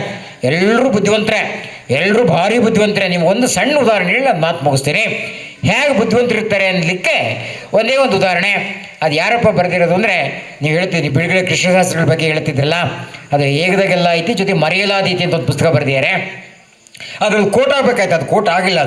ಇದು ನಡೆದಿರೋ ಘಟನೆ ಇಲ್ಲಪ್ಪ ಅಂದರೆ, ನಮ್ಮ ದೇವನೂರಲ್ಲಿ ಒಬ್ಬರು ಪೂಜಾರಿದ್ರು, ಹಿರೇಮಗಳು ಕಣ್ಣನ್ ಅಂತ ಕೇಳಿದಿರಲ್ವ? ಅವ್ರ ತಂದೆ ಒಬ್ಬರು ಸವಿಸಾಚಿ ಅಂತಿದ್ರು. ನಮ್ಮ ಮಲ್ಲಿಕಾರ್ಜುನ ಮೇಷ್ಟ್ರಿಗೆ ಗೊತ್ತಿದೆ, ನಿಮಗೆಲ್ಲ ಗೊತ್ತಿದೆ. ಯಾಕೆ ಈ ಮಾತು ಹೇಳ್ತೀನಿ, ಮಕ್ಕಳು ಕೂತಿದಾರಲ್ಲ, ಏನು ಸಂಯಮದಿಂದ ಕೂತಿದ್ದಾರಲ್ವ, ಈ ಮಕ್ಕಳು ಮುಂದೆ ಭಾವಿ ಪ್ರಜೆಗಳಾಗಬೇಕಲ್ವ, ಸತ್ಪ್ರಜೆಗಳಾಗಬೇಕಲ್ವ, ಪ್ರಾಮಾಣಿಕ ಪ್ರಜೆಗಳಾಗಬೇಕಲ್ವ. ಆ ಪ್ರಜೆಗಳಾಗಬೇಕು ಅಂದರೆ ಅವ್ರಿಗೆ ಗೊತ್ತಾಗಬೇಕು, ನಮ್ಮ ಹಿಂದೆ ನಮ್ಮ ಅಪ್ಪ ಮಾಡಿರೋ ಆಸ್ತಿ ಅಷ್ಟೇ ಅಲ್ಲ, ನಮ್ಮ ಅಪ್ಪನ ಮನೆ ಅಷ್ಟೇ ಅಲ್ಲ, ನಾವು ಅಪ್ಪಿಟ್ಟಿರ್ತಕ್ಕಂಥ ಬ್ಯಾಂಕ್ ಬ್ಯಾಲೆನ್ಸ್ ಅಷ್ಟೇ ಅಲ್ಲ, ಅದು ಬಂಗಾರ ಅಷ್ಟೇ ಅಲ್ಲ, ಮತ್ತೇನೇನಿದೆ ನಮ್ಮ ಬದುಕಿನ ಇಂಥ ಶರಣರು ಇದ್ದಾರಲ್ರಿ, ಇಂಥ ವಚನಕಾರ ಇದ್ದಾರಲ್ರಿ, ನಮ್ಮ ಹಿಂದೆ ಇಂಥ ಮುಕುಂದರ ಸ್ವಾಮಿಗಳು ಇದ್ರಂತಲ್ರಿ, ಅವ್ರ ಹಿಂದಿಂಥ ಪವಾಡ ಮಾಡ್ತಿದ್ರಂತಲ್ರಿ, ಅವ್ರ ತತ್ವ ಇತ್ತಲ್ರಿ, ಆ ತತ್ವನೇ ಇವತ್ತು ಭಜನೆ ಮಾಡ್ತಿದ್ದಾರಂತಲ್ರಿ, ಆ ಭಜನೆಗೆ ಬೇಕಾದಂಥ ಹಾರ್ಮೋನಿಯಂ ಒಂದು ಇದೆಯಲ್ಲ, ಅದಕ್ಕೆ ಬೇಕಾದಂಥ ದಮ್ಡಿ ಒಂದು ಇದೆಯಲ್ಲ, ತಾಳ ಒಂದು ಇದೆಯಲ್ಲ, ಇವೆಲ್ಲ ಪರಿಚಯ ಆಗಬೇಕಲ್ಲ ಸರ್. ಆ ಪರಿಚಯ ಆಗಲಿಲ್ಲ ಅಂದರೆ ಪ್ರಶ್ನೆ ಏನಾಗುತ್ತೆ, ನಮ್ಮ ಸಂಸ್ಕೃತಿಯ ಪರಂಪರೆಯನ್ನು ಆ ಮಕ್ಕಳಿಗೆ ಮುಟ್ಟಿಸ್ತಕ್ಕಂಥ ನಿಟ್ಟಲ್ಲಿ ನಾವು ವಿಫಲರಾದ್ವಿ ಅಂತೇಳಿ. ಆ ಫೇಲ್ ಆಗಬಾರ್ದು, ವಿಫಲರಾಗಬಾರ್ದು ಅಂತಕ್ಕಂಥ ಕಾರಣಕ್ಕೋಸ್ಕರ ಇವರೊಳಗಡೆ ಯಾರ್ಯಾರು ಇದ್ದಾರೋ ಗೊತ್ತಿಲ್ಲ ಅಲ್ವಾ? ಮುಂದೊಬ್ಬ ದೊಡ್ಡ ರಾಜ್ಕುಮಾರ್ ಇರ್ಬೋದು, ಮುಂದೊಬ್ಬ ಸಂಗೀತಕಾರ ಇರ್ಬೋದು, ಮುಂದೊಬ್ಬ ಅಪ್ಪಟಿಕ ಕೃಷಿಕ ಇರ್ಬೋದು, ಮುಂದೊಬ್ಬ MLA ಆಗ್ತಕ್ಕಂಥವ್ರು ಇರ್ಬೋದು. ಎಂತೆಂಥ ಸತ್ವ ಯಾರ್ಯಾರೊಳಗಡೆ ಭಗವಂತ ಏನಿಟ್ಟಿರುತ್ತೆ ಅಂತ ಕಾಣಲ್ಲ ಸರ್. ಆ ಹುಡುಕಾಟಕ್ಕೆ ಐತಿಲ್ಲ, ಅದಕ್ಕೆ ನೀರಿರ್ತಕ್ಕಂಥದ್ದು ಇದೆಯಲ್ಲ, ಪೋಷಣೆ ಮಾಡ್ತಕ್ಕಂಥದ್ದು ಇದೆಯಲ್ಲ, ಅದು ಈ ಸಾಹಿತ್ಯ ಮತ್ತು ಸಂಸ್ಕೃತಿಯ ಕೆಲಸ ಅಂತಕ್ಕಂಥ ಮಾತನ್ನು ಹೇಳ್ತಾ ಅವರು ನಮ್ಮ ಸವ್ಯಸಾಚಿ ನನ್ನ ಹತ್ರ ಒಂದು ಅನುಭವ ಹಂಚ್ಕೊಂಡಿದ್ರು. ಏನಂತೀವಿ ನಾವು, ಅಣ್ಣ ಇವನು 98% ಇವನು ಭಾರಿ ಬುದ್ಧಿವಂತ ಅಂತೀವಿ, ಅಣ್ಣ ಇವನು ಸಖತ್ತಾಗಿ ಓದ್ತಾನೆ ಇವನು ಭಾರಿ ಬುದ್ಧಿವಂತ ಅಂತೀವಿ. ಅವ್ರ ಪ್ರಕಾರ ಎಲ್ಲರೂ ಬುದ್ಧಿವಂತರೇ, ಎಲ್ಲದನ್ನೂ ತಿಳ್ಕೊಂಡ್ರವ್ರು ಯಾರೂ ಇಲ್ಲ, ಏನೂ ತಿಳ್ಕೊಂಡಿರ್ತಕ್ಕಂಥ ದಡ್ರು ಕೂಡ ಇಲ್ಲ ಅಂತೇಳಿ. ಒಬ್ಬೊಬ್ಬರು ನಾನು ತಿಳ್ಕೊಂಡಿರ್ತಾರಲ್ವಾ, ಹೌದು ತಾನೆ? ಆ ಬುದ್ಧಿವಂತಿಕೆ ಎಷ್ಟು ಮಟ್ಟಿಗೆ ಇರುತ್ತೆ ಅನ್ಲಿಕ್ಕೆ ಒಂದು ನಡೆದ ಘಟನೆ ಹೇಳ್ತೀನಿ, ನಿಮ್ಗೆ ಉದಾಹರಣೆ ಕೊಡ್ತೀನಿ ಅಂತೇಳಿ. ನೀವೆಲ್ಲ ಇಲ್ಲಿದ್ದೀರಾ, ಪ್ರಾಯಶಃ ಇಲ್ಲಿರ್ತಕ್ಕಂಥ ಎಲ್ರಿಗೂ ಗೊತ್ತಿದೆ. 3ನೇ ಕ್ಲಾಸ್ ಅದೊಂದು ಪದ್ಯ ಇತ್ತು, ಗೊತ್ತಾ ನಿಮಗೆ? ಯಾವ್ದು ಹೇಳಿ ಅದು? ನಾಗರ ಹಾವೆ ಹಾವಳು ಹೂವೆ ಬಾಗಿಲ ಬಿಲದಳು ನಿನ್ನ ಎಟ್ಟಾವೆ. ಯಾರು ಬರೆದಿದ್ದು ಗೊತ್ತಾ ಅದು ನಿಮಗೆ? ಅದು ಪಂಚೆ ಮಂಗೇಶ್ವರ ಬರೆದಿದ್ದು, ಗೊತ್ತಾ ನಿಮಗೆ? ನಮ್ಮಲ್ಲಿ ಲಕ್ಷ್ಮಣಿ ಮಾಸ್ಟ್ರು ಅಂತಿದ್ರು, ನಿಮಗೂ ಇತ್ತು ಮಾಸ್ಟರ್, ಎಲ್ರಿಗೂ ಇತ್ತು. ಅದು ಇಲ್ಲಿರ್ತಕ್ಕಂಥ ಹಿರಿಯರಿಗೆಲ್ಲ ಗೊತ್ತಿದೆ. ನಾವೆಲ್ಲ ಹಾಡು ಕೇಳಿದ್ದೀವಲ್ವ, ಎಲ್ಲ ಮಾಸ್ಟ್ರು ಪಾಠ ಮಾಡಿದಾರಲ್ವ, ಅವರೊಂದು ರೋಚಕವಾದಂಥ ಅನುಭವ ಹೇಳಿದರು. ಆಶ್ಚರ್ಯ ಆಗುತ್ತೆ ನಿಮಗೆ. ಅವ್ರು ಕಬ್ಬಗಿರಿಯಲ್ಲಿ ಮಾಸ್ಟರ್ ಆಯ್ತರು. ಅವರು ಆ ಪಾಠ ಮಾಡಬೇಕಾದ್ರೆ ಪಾಠ ಮಾಡ್ತಾ ಇರ್ತಾರೆ. ಮಾಸ್ಟರ್ಗಳು ಕೆಲವರು ತಿಳ್ಕೊಂಡ್ಬಿಟ್ಟಿರ್ತಾರೆ, ಮುಂದೆ ಸಾಲಲ್ಲಿ ಬುದ್ಧಿವಂತರು ಕೂರ್ಸ್ಕೊಂಬಿಡೋದು, ಹಿಂದ್ಗಡೆ ಬೇರೆ ದಡ್ಡನೆಲ್ಲ ಹಿಂದಕ್ಕೆ ಹಾಕೋದೆಲ್ಲ ಇರುತ್ತಲ್ಲ. ಅದರಲ್ಲೊಬ್ಬ ಗೊಣ್ಣೆ ಸಿದ್ಧ ಅಂತೇಳಿ ಇದ್ದ. ಅವನು ದಡ್ಡ ಅಂತ ತೀರ್ಮಾನ ಮಾಡಿಬಿಟ್ಟಿದ್ರು. ಅವನ ಹೆಸರೇ ಗೊಣ್ಣೆ ಸಿದ್ಧ ಅಂತೇಳಿ ಹೆಸರು ಇಟ್ಬಿಟ್ಟಿದ್ರು. ಅವ್ನು ಹಿಂದ್ಗಡೆ ಸಾಲ ಕುತ್ಕೊಂಡ್ಬಿಟ್ಟಿದ್ದ, ಅವ್ನು ದಡ್ಡ ಅಂತ ತೀರ್ಮಾನ ಮಾಡಿಬಿಟ್ಟಿದ್ರು ಅವರು. ನಿಮ್ಗೆ ಆಶ್ಚರ್ಯ ಆಗುತ್ತೆ, ಇವರು ಪಾಠ ಮಾಡ್ತಾ ಇದ್ದಾರೆ. ನಾಗರ ಹಾವೆ ಹಾವಳು ಹೂವೆ ಅಂತೇಳಿ ಈ ಪದ್ಯ ಮಾಡಬೇಕಾದ್ರೆ ನೀವು ಗಮನಿಸ್ಬೇಕು ಹೆಂಗಿತ್ತಲ್ಲಿ ಅಂದರೆ, ಸರ್ ಒಂದು ಹಾವಿನ ಬುಟ್ಟಿ ಇರುತ್ತೆ, ಆ ಬುಟ್ಟಿ ಒಳಗಡೆಯಿಂದ ಒಂದು ಹಾವು ಎದ್ದು ಬಂದು ತಲೆ ತೂಗ್ತಾ ಇರುತ್ತೆ. ಆ ಎದುರುಗಡೆ ಒಬ್ಬ ಹಾವಾಡಿಗ ನಾನು ಈ ಮೈಕ್ ಹಿಡ್ಕೊಂಡಿದ್ದೆ ಅಂದಂಗೆ ಒಂದು ಪುಂಗಿ ಹಿಡ್ಕೊಂಡು ಹೋಗ್ತಾ ಇರ್ತಾನೆ, ಗೊತ್ತಾ ನಿಮಗೆ? ಹಳದು ನೆನಪು ಮಾಡ್ಕೊಳ್ಳಿ ನಿಮಗೆ, ನಮಗೆ ತುಂಬ ಚೆನ್ನಾಗಿ ನೆನಪಿದೆ. ಈ ಹಾವು ಹಿಡ್ಕೊಂಡು ಪುಂಗಿ ಊದ್ತಾ ಇರ್ತಾನೆ, ಹಾವು ತಲೆ ತೂಗ್ತಾ ಇರುತ್ತೆ, ಪದ್ಯ ಮುಂದುವರಿಯುತ್ತಲ್ವ. ಅವ್ರು ಪದ್ಯ ಮಾಡ್ತಾಯಿದ್ರು. 2ನೇ ಪ್ಯಾರಾದಲ್ಲಿ ಒಂದು ಸಾಲಿದೆ ಮಾಸ್ಟ್ರೆ, ಹೆಂಗಿದೆ ಅಂದರೆ ಅದರಲ್ಲಿ ಕೊಳಲನ್ನೂದುವೆ ತೂಗೋ ನಾಗ ಅಂತಿದೆ. ಯಾವಾಗ ಇವರು ಕೊಳಲನ್ನೂದುವೆ ತೂಗೋ ನಾಗ ಅಂದರು, ಎಲ್ಲರೂ ಅಚ್ಚುಕಟ್ಟಾಗಿ ಪಾಠ ಕೇಳ್ತಾ ಇದ್ದಾರೆ ಬುದ್ಧಿವಂತರೆಲ್ಲ. ಹಿಂದ್ಗಡೆ ಸಾಲಾಗಿದ್ದಲ್ಲ ದಡ್ಡ ಗೊಣ್ಣೆ ಸಿದ್ಧ ಅಂತೇಳಿ, ಅವ್ರು ನಿಂತ್ಕೊಂಡು ಸರ್ ಚಿತ್ರ ತಪ್ಪಾಗಿದೆ ಸರ್, ಚಿತ್ರ ತಪ್ಪಾಗಿದೆ ಸರ್ ಅಂತ. ದಡ್ಡ ಕುತ್ಕೊಳ್ಳೋ ಸುಮ್ಮನೆ, ಏನೋ ತಪ್ಪಾಗಿದೆ ಅಂದರೆ, ಸರ್ ನಮ್ಮ ಮನೇಲಿ ಕೃಷ್ಣನ ಪಟ ಇದೆ ಸರ್, ಕ್ಯಾಲೆಂಡರ್ ಇದೆ ಸರ್, ನಾನು ನೋಡ್ಕೊಂಬಂದಿದ್ದೀನಿ ಸರ್. ಕೊಳಲನ್ನೂದುವೆ ತೂಗೋ ನಾಗ ಅಂತಿತ್ತಲ್ಲ, ಆ ಕೃಷ್ಣ ಕೊಳಲು ಹಿಡ್ಕೊಂಡ್ರೆ ನೋಡ್ಕೊಂಬಂದ್ಬಿಟ್ಟಿದ್ದಾನೆ. ಅದು ಇಲ್ಲಿ ಚಿತ್ರ ಬಿಡಿಸನೆ ಮಾಡಿದೆ ಅಂದರೆ ಪುಂಗಿ ಕೊಟ್ಬಿಟ್ಟಿದ್ದಾನೆ. ಈ ಪುಂಗಿ ಕೊಟ್ಕೊಂಡಿದ್ದಾನೆ. ಆದ್ರೆ ಸಾಲ ಹೆಂಗಿದೆ ಸಾಹಿತ್ಯ, ಕೊಳಲನ್ನೂದುವೆ ತೂಗೋ ನಾಗ ಅಂತಿದೆ. ಇವ್ರು ಪಾಠ ಮಾಡಿದ್ದು ಆ ಹಿಂದ್ಗಡೆ ಇರ್ತಕ್ಕಂಥ ಕೊಂಡೆ ತಪ್ಪಾಗಿದೆ ಸರ್, ಹಂಗಿಲ್ಲ ಸರ್ ಅಂತ. ಏನಾದ್ರು ಅಂತ ಕೇಳಿದರೆ, ಇಲ್ಲ ಸರ್ ನಮ್ಮ ಕೃಷ್ಣ ಕ್ಯಾಲೆಂಡರ್ ನೋಡಿದೆ ಸರ್, ಪಟದಾಗೆ ಕೊಳಲು ಹಿಡ್ಕೊಂಡು ಹಿಂಗಿದೆ ಅಂತೇಳಿ. ಆಶ್ಚರ್ಯ ಆಗ್ಬಿಡುತ್ತೆ. ಆಶ್ಚರ್ಯ ಆಗುತ್ತಲ್ವ ನಿಮಗೆ? ಕರ್ನಾಟಕದಲ್ಲಿ ಎಷ್ಟು ಜನ ಮಾಸ್ಟರ್ಗಳು ಪಾಠ ಮಾಡಿಲ್ಲ? 1000 ಜನ ಪಾಠ ಮಾಡಿದ್ದಾರೆ ರೀ. ಇನ್ಸ್ಪೆಕ್ಟರ್ಗಳೆಲ್ಲ ಬಂದು ತನಿಖೆ ಮಾಡಿದ್ದಾರೆ ರೀ. ಎಷ್ಟು ವಿದ್ಯಾರ್ಥಿಗಳು ನೋಡಿದಲ್ಲ ರೀ. ಯಾರಿಗೂ ಗೊತ್ತಾಗದೇ ಇರತಕ್ಕಂಥ ಒಂದು ಪ್ರಮಾದ ಆ ಕಬ್ಬಿಗೆ ಗೊಣ್ಣೆ ಸಿದ್ಧ ಗೊತ್ತಾಯ್ತು ಅಂದ್ರೆ ಅವನೊಳಗಡೆ ಬುದ್ಧಿವಂತ ಇದ್ದಾನೋ ಇಲ್ವೋ? ಆಗ ಅವ್ರು ನಿಮ್ಗೆ ಆಶ್ಚರ್ಯ ಆಗುತ್ತೆ. ನಡೆದ ಘಟನೆ ಹೇಳ್ತೀನಿ. ಬೆಂಗಳೂರಿಗೆ ಹೋಗ್ತಾರೆ. ನಿಮ್ಗೆ ಹೇಳ್ತಿರೋದು 1952ನೇ ಇಸ್ವಿ, ನಾವು ನೀವು ಯಾರು ಹುಟ್ಟಿರಲೇ ಇಲ್ಲ. ಅಲ್ಲಿ ಹೋಗಿ ಅಲ್ಲಿ ಆವಾಗ ಹಾಲಪ್ಪ ಅಂತೇಳಿ ಒಬ್ಬರು ಡೈರೆಕ್ಟರ್ ಇರ್ತಾರೆ. ಅವ್ರನ್ನ ಸಂದರ್ಶನ ಮಾಡಿ, ಸರ್ ಹಿಂಗೆ ತಪ್ಪಾಗಿದೆ ಅಂತಾರೆ. ಒಂದು ಟೆಕ್ಸ್ಟ್ ಬುಕ್ ರಚನೆ ಮಾಡಬೇಕಾದ್ರೆ ಪಠ್ಯ ಪುಸ್ತಕಗಳ ರಚನಾ ಸಮಿತಿ ಅಂತ ಒಂದಿರುತ್ತೆ, ನಮ್ಮ KRM ಗೊತ್ತಿದೆ. ಆ ಸಮಿತಿ ಗೊತ್ತಾಯಿದ್ದಾರೆ ಈ ಪ್ರಮಾದ ಕರ್ನಾಟಕದ ಯಾರಿಗೂ ಗೊತ್ತಾಗಿರ್ತಕ್ಕಂಥ ಒಂದು ಲೋಪ ನಮ್ಮೂರ ಹುಡುಗ ಗೊತ್ತಾಯಿತು ಅಂದರೆ, ಆ ಹುಡುಗರೊಳಗೆ ದೈವತ್ವ ಇದೆಯಲ್ವೋ, ಎಲ್ಲರೊಳಗೆ ಬುದ್ಧಿವಂತಿಕೆ ಇದೆಯಲ್ವೋ, ಆ ಬುದ್ಧಿವಂತಿಕೆಯನ್ನು ಸತ್ವವನ್ನು ಪ್ರತಿಭೆಯನ್ನು ಗುರುತಿಸ್ತಕ್ಕಂಥದ್ದು ಇದೆಯಲ್ಲ, ಅದು ಶಿಕ್ಷಣದ ಒಂದು ಭಾಗ ಆಗಬೇಕು, ಸಾಹಿತ್ಯದ ಒಂದು ಭಾಗ ಆಗಬೇಕು, ಅದು ಸಂಸ್ಕೃತಿಯ ಒಂದು ಭಾಗ ಆಗಬೇಕು ಅಂತಕ್ಕಂಥ ಸದಾಶಯದಿಂದಲೇ ಇಂಥ ವಿನೂತನವಾದಂಥ ಕಾರ್ಯಕ್ರಮವನ್ನು ಹಮ್ಮಿಕೊಂಡು ಇವತ್ತು ನಿಮ್ಮೂರಿಗೆ ಬಂದಿದ್ದೀವಿ. ಇಷ್ಟೊತ್ತಾದರೂ ಕೂಡ ಭಾರಿ ಖುಷಿಯಾಯಿತು. ಅಂದರೆ ಎಲ್ಲ ಊರಿಗಿಂತ ಹೆಚ್ಚಾದ ಜನ ಕಾಮಿಡಿಯಲ್ಲಿ ಇವತ್ತು ಕಾರ್ಯಕ್ರಮಕ್ಕೆ ಸೇರಿದ್ದೀರಾ. ವಿಶೇಷ ಅಂದರೆ ಅಲ್ಲಲ್ಲಿ ಕೂತ್ಬಿಟ್ಟಿದ್ದೀರಾ ಅಂತೇಳಿ. ಇದೊಂಥರ ಸ್ಪೆಷಲ್, ಇದೊಂಥರ ಚಂದ ಅಂತೇಳಿ, ಅದೇ ಒಂದು ಚಂದ ಅಂತೇಳಿ. ಅದಕ್ಕೆ ನಮ್ಮ ಕವಿ ಹೇಳ್ತಾನೆ, ನೀವು ಕೂತಿರೋ ನೋಡಿದ ತಕ್ಷಣ ಈ ಒಂದು ಮರದ ಮೇಲೆ ಎಲ್ಲ ಹಕ್ಕಿಗಳು ಕೂತಿರ್ತಾವಲ್ಲ, ಹಕ್ಕಿ ಕೂತಿರೋರು ನೋಡಿ ಒಂದು ಭಾರಿ ಖುಷಿ ಆಗ್ಬಿಡುತ್ತೆ ಅವನಿಗೆ. ಪ್ರಾಯಶಃ ನೀವೆಲ್ಲ ನಿಮ್ಮ ಕೆಲಸ ಮುಗಿಸ್ಕೊಂಡು, ನೀವು ಡೈರಿಗೆ ಹಾಲು ಹಾಕಿ ನಿಮ್ಮೆಲ್ಲ ಕೆಲಸ ಮುಗಿಸ್ಕೊಂಡು ಇಲ್ಲಿ ಬಂದು ಕೂತಿದ್ದೀರಾ ಅಂದರೆ ನಿಮ್ಮ ಅಮೂಲ್ಯವಾದಂಥ ಸಮಯವನ್ನು ಇದು ಕಳೆದಿದ್ದೀರಲ್ಲ, ಡೆಫಿನೆಟಾಗಿ ನಿಮಗೊಂದು ದೊಡ್ಡ ಚಪ್ಪಾಳೆ ಹೊಡಿಬೇಕು, ಭಗವಂತ ನಿಮಗೆ ಒಳ್ಳೇದು ಮಾಡಲಿ ಅಂತ ಹೇಳಲೇಬೇಕು ಅಂತಕ್ಕಂಥ ಆಶಯವನ್ನು ವ್ಯಕ್ತಪಡಿಸಿ, ಇನ್ನು ಮಾತನಾಡ್ತಕ್ಕಂಥ ಜಾಸ್ತಿ ಇದ್ದರೂ ಸಮೇತ ಇಷ್ಟಕ್ಕೆ ನನ್ನ ಮಾತನ್ನು ಮಿತಗೊಳಿಸಿ, ಇನ್ನು ಬೇರೆ ಬೇರೆ ಮಾತೆಲ್ಲ ಕೇಳಿದಿರಲ್ಲ, ಈ ಕೇಳಿರೋರು ನಾನೊಂದು ಕತೆ ಹೇಳ್ತಿರ್ತೀನಿ ಆಗಾಗಲ್ಲ. ಈಗೆಲ್ಲ ಒಂದು ಕೂತ್ಬಿಟ್ಟಿದ್ದೀರ, ಅಲ್ಲೋಷ್ಟು ಜನ ಕೂತೀರಾ, ಇಲ್ಲೋಷ್ಟು ಜನ ಕೂತೀರಾ, ಇಲ್ಲೋಷ್ಟು ಜನ ಕೂತೀರಾ, ಇಲ್ಲೋಷ್ಟು ಜನ ಕೂತೀರಾ. ಇದು ಕೂತಿರೋರೆಲ್ಲ ನಮ್ಮ ಷಣ್ಮುಖಣ್ಣರೆಲ್ಲ ಫೋನ್ ಮಾಡ್ತಿರ್ತಂತೆ, ಮಹೇಶಣ್ಣ ಬಂತೆ ಅಂತೇಳಿ ಕೇಳ್ತಾ ಇರಿ ಅಂತೇಳಿ ರೋಹನ್ ಹೇಳ್ತಾಯಿದ್ರು. ನಾವು ಕೇಳ್ತಿರ್ತೀರಲ್ವ, ನೀವರೆಲ್ಲ ತೀರ್ಮಾನ ಮಾಡಿ ಭಾಷಣಕ್ಕೆ ಕರೆಸ್ಬೇಕು ಅಂತ ತೀರ್ಮಾನ ಮಾಡಿರಿ ಮಹೇಶಣ್ಣನ. ಅವ್ರು ಬಂದ ಭಾಷಣ ಮಾಡಬೇಕು ಅಂತಲೇ ಬಂದ. ಆದರೆ ಅವತ್ತಾಗ ಅವನಿಗೆ ಭಾಷಣ ಮಾಡೋಕ್ಕೆ ಇಷ್ಟ ಇಲ್ಲ, ಅವನಿಗೆ ಸುಸ್ತಾಗ್ಬಿಡಿ ಪಾಪ. ಈಗ ಸೊಂಟ ಕಂಠ ಎಲ್ಲ ಬಿದ್ದೋಗ್ಬಿಟ್ಟಿದೆ, ಭಾಷಣ ಮಾಡೋದು ಬೇಡ ಅಂಥೇಳಿ ತೀರ್ಮಾನ ಮಾಡ್ಕೊಂಡು ಒಂದು ಪ್ರಶ್ನೆ ಆಗ್ತಾವೆ. ಏನು ಪ್ರಶ್ನೆ ಆಗ್ತದೆ ಗೊತ್ತಾ ನಿಮಗೆ? ನೋಡಿಪ್ಪ, ಕಾಮಿಡಿ ಎಲ್ಲ ಸೇರಿದಿರಲ್ಲ, ನನಗೆ ಬಂದೀನಿ ಭಾಷಣ ಮಾಡಬೇಕು ಅಂತೇಳಿ.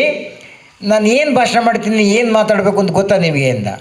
ಪಾಪ ಇವನೇನು ಮಾತಾಡ್ತೀನಿ ಅಂತ ಅವ್ರಿಗೆ ಏನು ಗೊತ್ತು? ಇಲ್ಲ ಸ್ವಾಮಿ, ಏನೂ ಗೊತ್ತಿಲ್ಲ ಸ್ವಾಮಿ, ಏನೂ ಗೊತ್ತಿಲ್ಲ ಸ್ವಾಮಿ, ಏನೂ ಗೊತ್ತಿಲ್ಲ ಸ್ವಾಮಿ ಅಂದರು. ಇವಾಗ ಅಷ್ಟೇ ಸಾಕಾಯಿತು. ಅಲ್ಲರಿ, ನಾನು ಬಂದು ಏನು ಭಾಷಣ ಮಾಡ್ತೀನಿ ಅಂತ ನಿಮಗೆ ಗೊತ್ತಿಲ್ಲ ಅಂದರೆ ನಿಮಗೇನು ಮಾತಾಡ್ತೈತಿ, ಬರ್ತೀನಿ ಕಂಡ್ರಿ ಅಂತ ಹೋಗ್ಬಿಟ್ಟ. ಇವ್ರಿಗೆ ಸಿಟ್ಟೋದು ಬಿಡ್ತಿದ್ದ, ಬಿಟ್ಟು ಮನೆ ಕೈ ಕೊಟ್ಬಿಟ್ಟು ನಾನು ಇನ್ನೊಂದು ಸರಿ ಏನಾರ ಮಾಡಿ ಒಂದು ಕರೆಸಲೇಬೇಕು ಅಂತೇಳಿ ಮತ್ತೊಂದು ಸರಿ ಚಾಲೆಂಜ್ ಮಾಡಿ ಮತ್ತೊಂದು ಸಭೆ ಸೇರಿಸಿ ಮತ್ತೊಂದು ಸರಿ ಕರೆಸಿದ್ರು. ಒಬ್ಬ ಅವತ್ತು ಒಂದು ಸುಸ್ತಾಗ್ಬಿಟ್ಟಿತ್ತು, ಅವನಿಗೆ ಮಾತಾಡೋಕೆ ಆಗ್ತಾನೇ ಇಲ್ಲ. ಆದರೂ ಸುಸ್ತಾಗ್ಬಿಟ್ಟಿತ್ತು. ಏನು ಮಾಡಿ ತಪ್ಪಿಸ್ಕೊಂಡು ಹೋಗ್ಬೇಕಲ್ಲ ಅಂತೇಳಿ ಮತ್ತು ಅದೇ ಪ್ರಶ್ನೆ ಬಂದಿಟ್ಟ. ನೋಡ್ರಿ, ನಾನೀಗ ಬಂದಿದ್ದೀನಿ, ನಾನು ಏನು ಮಾತಾಡ್ತೀನಿ, ಏನು ಭಾಷಣ ಮಾಡ್ತೀನಿ ಅಂತ ಗೊತ್ತಲ್ಲ ಅಂದ. ಅವತ್ತು ಹೇಳಿದ್ರಲ್ಲ ಗೊತ್ತಿಲ್ಲ ಅಂತ, ಇವತ್ತು ಯಾಕೆ ಹಂಗೆ ಮಾಡೋಣ ಅಂತೇಳಿ, ಓನ್ ಸರ್ ಗೊತ್ತು ಸರ್, ಗೊತ್ತು ಸರ್, ಗೊತ್ತು ಸರ್ ಅಂದರು. ಅಲ್ರಿ, ನಾನು ಭಾಷಣ ಮಾಡೋದಕ್ಕೆ ಮೊದಲೇ ನಿಮಗೆಲ್ಲ ಗೊತ್ತಿತ್ತು ಅಂದಮೇಲೆ ನಾನು ನಿಮ್ಗೆ ಮಾತಾಡೋದೇನಿದೆ, ನಮಸ್ಕಾರ ಸ್ವಾಮಿ ಬರ್ತೀನಿ ಅಂತೇಳಿ ಅವತ್ತು ಕೈ ಕೊಟ್ಟು ಹೋಗ್ಬಿಟ್ಟ ಅಂತೇಳಿ. ಇಲ್ಲ ಇವರು ಇದೇನು ಇಷ್ಟು ಬುದ್ಧಿವಂತಲ್ಲ ಅಂತೇಳಿ ಕಾಮಿಡಿಯವರು ಅದಕ್ಕಿಂತ ಮೀರಿದ ಬುದ್ಧಿವಂತರು ಅಂತೇಳಿ ನೆಕ್ಸ್ಟ್ ಒಂದು ಸರಿ ಕರೆಸಿ ಅಂತ ಮಾತಾಡಿಸ್ಲೇಬೇಕು ಅಂತೇಳಿ ಮತ್ತೆ ಹಿಂಗೆ ಸಭೆ ಸೇರಿದರು. ಮತ್ತೆಲ್ಲ ಸೇರಿಸಿ ಭಾರಿ ಬುದ್ಧಿವಂತರಾಗ್ಬಿಟ್ಟಿದ್ರು. ಈಗ ಅವ್ನು ಬಂದ ಹಿಂಗೆ ಪ್ರಶ್ನೆ ಮಾಡ್ತಾನೆ ಅಂತ ಗೊತ್ತಿತ್ತು. ಆಗ ಇವ್ರು ಬುದ್ಧಿವಂತರಾಗ್ಬಿಟ್ಟಿದ್ರು. ಹೆಂಗೆ ಅಂದರೆ 2 ಪಾರ್ಟ್ ಮಾಡಿದ್ರು, ಈ ಕಡೆ ವರ್ಷ ಜನ, ಈ ಕಡೆ ವರ್ಷ ಜನ. ಈಗ ಇಲ್ಲಿ ಕೂತಿರಲ್ಲ, ಇಲ್ಲಿ ವರ್ಷ ಜನ ಕೂತಿರ, ಅಲ್ಲಿ ವರ್ಷ ಜನ ಕೂತಿರಲ್ಲ. ಈಗ ಈ ಕಡೆ ಒಂದು 100 ಜನ, ಈ ಕಡೆ ಒಂದು 100 ಜನ ಕೂರಿಸ್ಬಿಟ್ಟಿದ್ರು. ಇವ್ರ ಮೇಲೆ ಮಾಮೂಲು ಅವತ್ತು ಭಾಷಣ ಮಾಡೋಕ್ಕೆ ಇಷ್ಟಿಲ್ಲ, ಬಂದು ಅದೇ ಮಾತು ಹೇಳ್ದ. ನಾನೀಗ ಬಂದಿರ್ತಕ್ಕಂಥದ್ದು ಯಾಕೆ ಅಂತೇಳಿ ತಮಗೆಲ್ಲ ಗೊತ್ತಿರ್ಬೋದು ಅಂದ. ಜನ ಬುದ್ಧಿವಂತರಾಗ್ಬಿಟ್ಟಿದ್ರು. ಈ ಕಡೆ ಕೂತಿದ್ರಲ್ಲ, ಗೊತ್ತು ಗೊತ್ತು ಗೊತ್ತು ಅಂದರು. ಈ ಕಡೆ ಕೂತಿದ್ರಲ್ಲ, ಗೊತ್ತಿಲ್ಲ ಗೊತ್ತಿಲ್ಲ ಗೊತ್ತಿಲ್ಲ ಅಂದರು. ಬುದ್ಧಿವಂತಲ್ವಾ? ಇವು ನಿಮಗಿಂತ ಬುದ್ಧಿವಂತ. ಯಾರ್ಯಾರಿಗೆ ಗೊತ್ತೋ ಗೊತ್ತಿರೋರು ಗೊತ್ತಿಲ್ಲದೆ ಇರೋರಿಗೆ ಹೇಳ್ಬಿಡಿ ನನ್ನ ಕೆಲಸ ಮುಗೀತು ಅಂತೇಳಿ ಅವತ್ತು ಕೈ ಕೊಟ್ಟ ಅಂತೇಳಿ ನಾನು ಇವತ್ತು ಹೇಳ್ತೀನಿ. 4-5 ವರ್ಷದಿಂದ ಬಂದು ಬೇಕಾದಷ್ಟು ಸರಿ 5-6 ವರ್ಷದಿಂದ ನಿಮ್ಮೂರಿಗೆ ಬಂದು ಭಾಷಣ ಮಾಡಿದ್ದೀನಲ್ಲ, ಆ ಭಾಷಣ ಯಾರ್ಯಾರು ಕೇಳಿದಿರೋ ಕೇಳದೇ ಇರೋರಿಗೆ ಹೇಳ್ಬಿಡಿ ನನ್ನ ಕತೆ ಮುಗೀತು ಅಂತಕ್ಕಂಥ ಆಶಯದ ಮಾತುಗಳನ್ನು ಹೇಳ್ತಾ ಈ ರಸಗಳಿಗೆಯಲ್ಲಿ ಸೇರಿದಂಥ ನಿಮ್ಮೆಲ್ಲ ಒಂದಿಸ್ತಾ ಉತ್ತರೋತ್ತರವಾದಂಥ ಯಶಸ್ಸು ಸಿಗಲಿ. ಆ ಭಗವಂತ ನಿಮ್ಗೆ ಒಳ್ಳೇದು ಮಾಡಲಿ. ನಾನಂತೂ ಆ ಭಗವಂತನ ಎಲ್ಲ ಕಡೆ ಪ್ರಾರ್ಥನೆ ಮಾಡ್ತೀನಿ. ಈ ಬನಶಂಕರಿ ಅಮ್ಮನ ಭಗವಂತನ ನಂದೊಂದೇ ಪ್ರಾರ್ಥನೆ, ಯಾರೂ ಬೇಕಾದ್ರೂ ಪರೀಕ್ಷೆ ಮಾಡೋದು, ನಮ್ಮ ರೈತರನ್ನ ಮಾತ್ರ ಜಾಸ್ತಿ ಪರೀಕ್ಷೆ ಮಾಡಬೇಡ. ಇವನೇಂದ್ರ ಮುನ್ಸ್ಕೊಂಡ ಅಂದರೆ ಬಾಕಿಯವ್ರ ಹೊಟ್ಟೆಗೆ ತಣ್ಣೀರು ಬಟ್ಟೆ ಅಷ್ಟೇ. ಹಾಗಾಗಿ ಪರವಾಗಿಲ್ಲ, ಈ ವರ್ಷ ನಿನ್ನ ಕೃಪೆಯಿಂದ ನಮ್ಮ ದೇವನೂರು ಕೆರೆ ಕೋಡು ಬಿದ್ದಿರ್ಬೋದು. ಆದ್ರೆ ನಾನು ನಿಮ್ಮನ್ನು ಬಯಸೋದು ಭಗವಂತ, ಕಾಲಕ್ಕೆ ತಕ್ಕ ಮಳೆ ಕೊಡು, ಮಳೆಗೆ ತಕ್ಕ ಬೆಳೆ ಕೊಡು, ಬೆಳೆಗೆ ತಕ್ಕ ಬೆಲೆ ಕೊಡು. ಡೆಫಿನೆಟಾಗಿ ವಾರಕ್ಕೊಂದ್ಸರಿ 101 ಎಡೆ ಸೇವೆ ಮಾಡೋಣ, ಬೇಕಾದ್ರೆ ತಿಂಗಳಿಗೊಂದ್ಸರಿ ಪೊರೆ ಮಾಡೋಣ, ನಿನಗೆ ಬೇಕು ಅಂದರೆ ಇನ್ನೊಂದು ಸರಿ ಜಾತ್ರೆ ಮಾಡೋಣ. ನಿನಗೆ ಬೇಕಾದಂಥ ಎಲ್ಲ ಸೇವೆ ಮಾಡಲಿಕ್ಕೆ ಸಿದ್ಧರಿರ್ತಕ್ಕಂಥ ಈ ರೈತರ ಬಾಳನ್ನು ಬಂಗಾರ ಮಾಡ್ತಕ್ಕಂಥ ನಿಟ್ಟಿನಲ್ಲಿ ನಿನ್ನ ಕೃಪೆ, ನಿನ್ನ ಆಶೀರ್ವಾದ ಸದಾ ಇರಲಿ ಅಂತಕ್ಕಂಥ ಪ್ರಾರ್ಥನೆಯನ್ನು ಮಾಡಿ ಇಷ್ಟೊತ್ತು ಮಾತುಗಳಿದೆ ನಿಮ್ಮೆಲ್ಲರಿಗೂ ಅನಿಸಿ, ಇನ್ನಷ್ಟು ಕೂಡ ಮಲ್ಲಿಕಾರ್ಜುನ ಮಾಸ್ಟರ್ಗಳಿಂದ, ಈ ಭಜನಾ ತಂಡದವರಿಂದ, ಹಿರಿಯರೆಲ್ಲ ಕೂತಿರ ಪಾಲಣ್ಣವರೆಲ್ಲ, ನಮ್ಮ ಷಣ್ಮುಖಣ್ಣವರಿಂದ ಈ ಭಜನಾ ಕಾರ್ಯಕ್ರಮ ಮುಂದುವರಿಯುತ್ತೆ ಅಂತೇಳಿ ತಾಯಿ ಬನಶಂಕರಿ ಅವ್ರಿಗೆ ಒಳ್ಳೇದು ಮಾಡಲಿ, ಇನ್ನೂ ಹೆಚ್ಚು ಹೆಚ್ಚು ಹೆಸರನ್ನು ಅವರು ಗಳಿಸ್ಲಿ ಅಂತಕ್ಕಂಥ ಪ್ರಾರ್ಥನೆಯನ್ನು ಮಾಡ್ತಾ ಮಹೇಶಣ್ಣವ್ರಿಗೆ ಅಣ್ಣ ಕೂತ್ಕೊಳ್ರಿ, ಒಂದು ಶಾಲೆ ಹಾಕ್ಬಿಡ್ತೀವಿ ನಾವು ಗ್ರಾಮದ ವತಿಯಿಂದ. ಅದೇ ನಿಮ್ಮ ಮಾಸ್ಟರ್ ಪೀಸ್ ಇದ್ದಂಗೆ ನಮ್ಮ ಯಾರ್ದೋ ನಮ್ಮ ಮುಕುಂದೂರು ಸ್ವಾಮಿಗಳು ಎಲ್ಲ ಗೀತೆಗಳಿದೆ.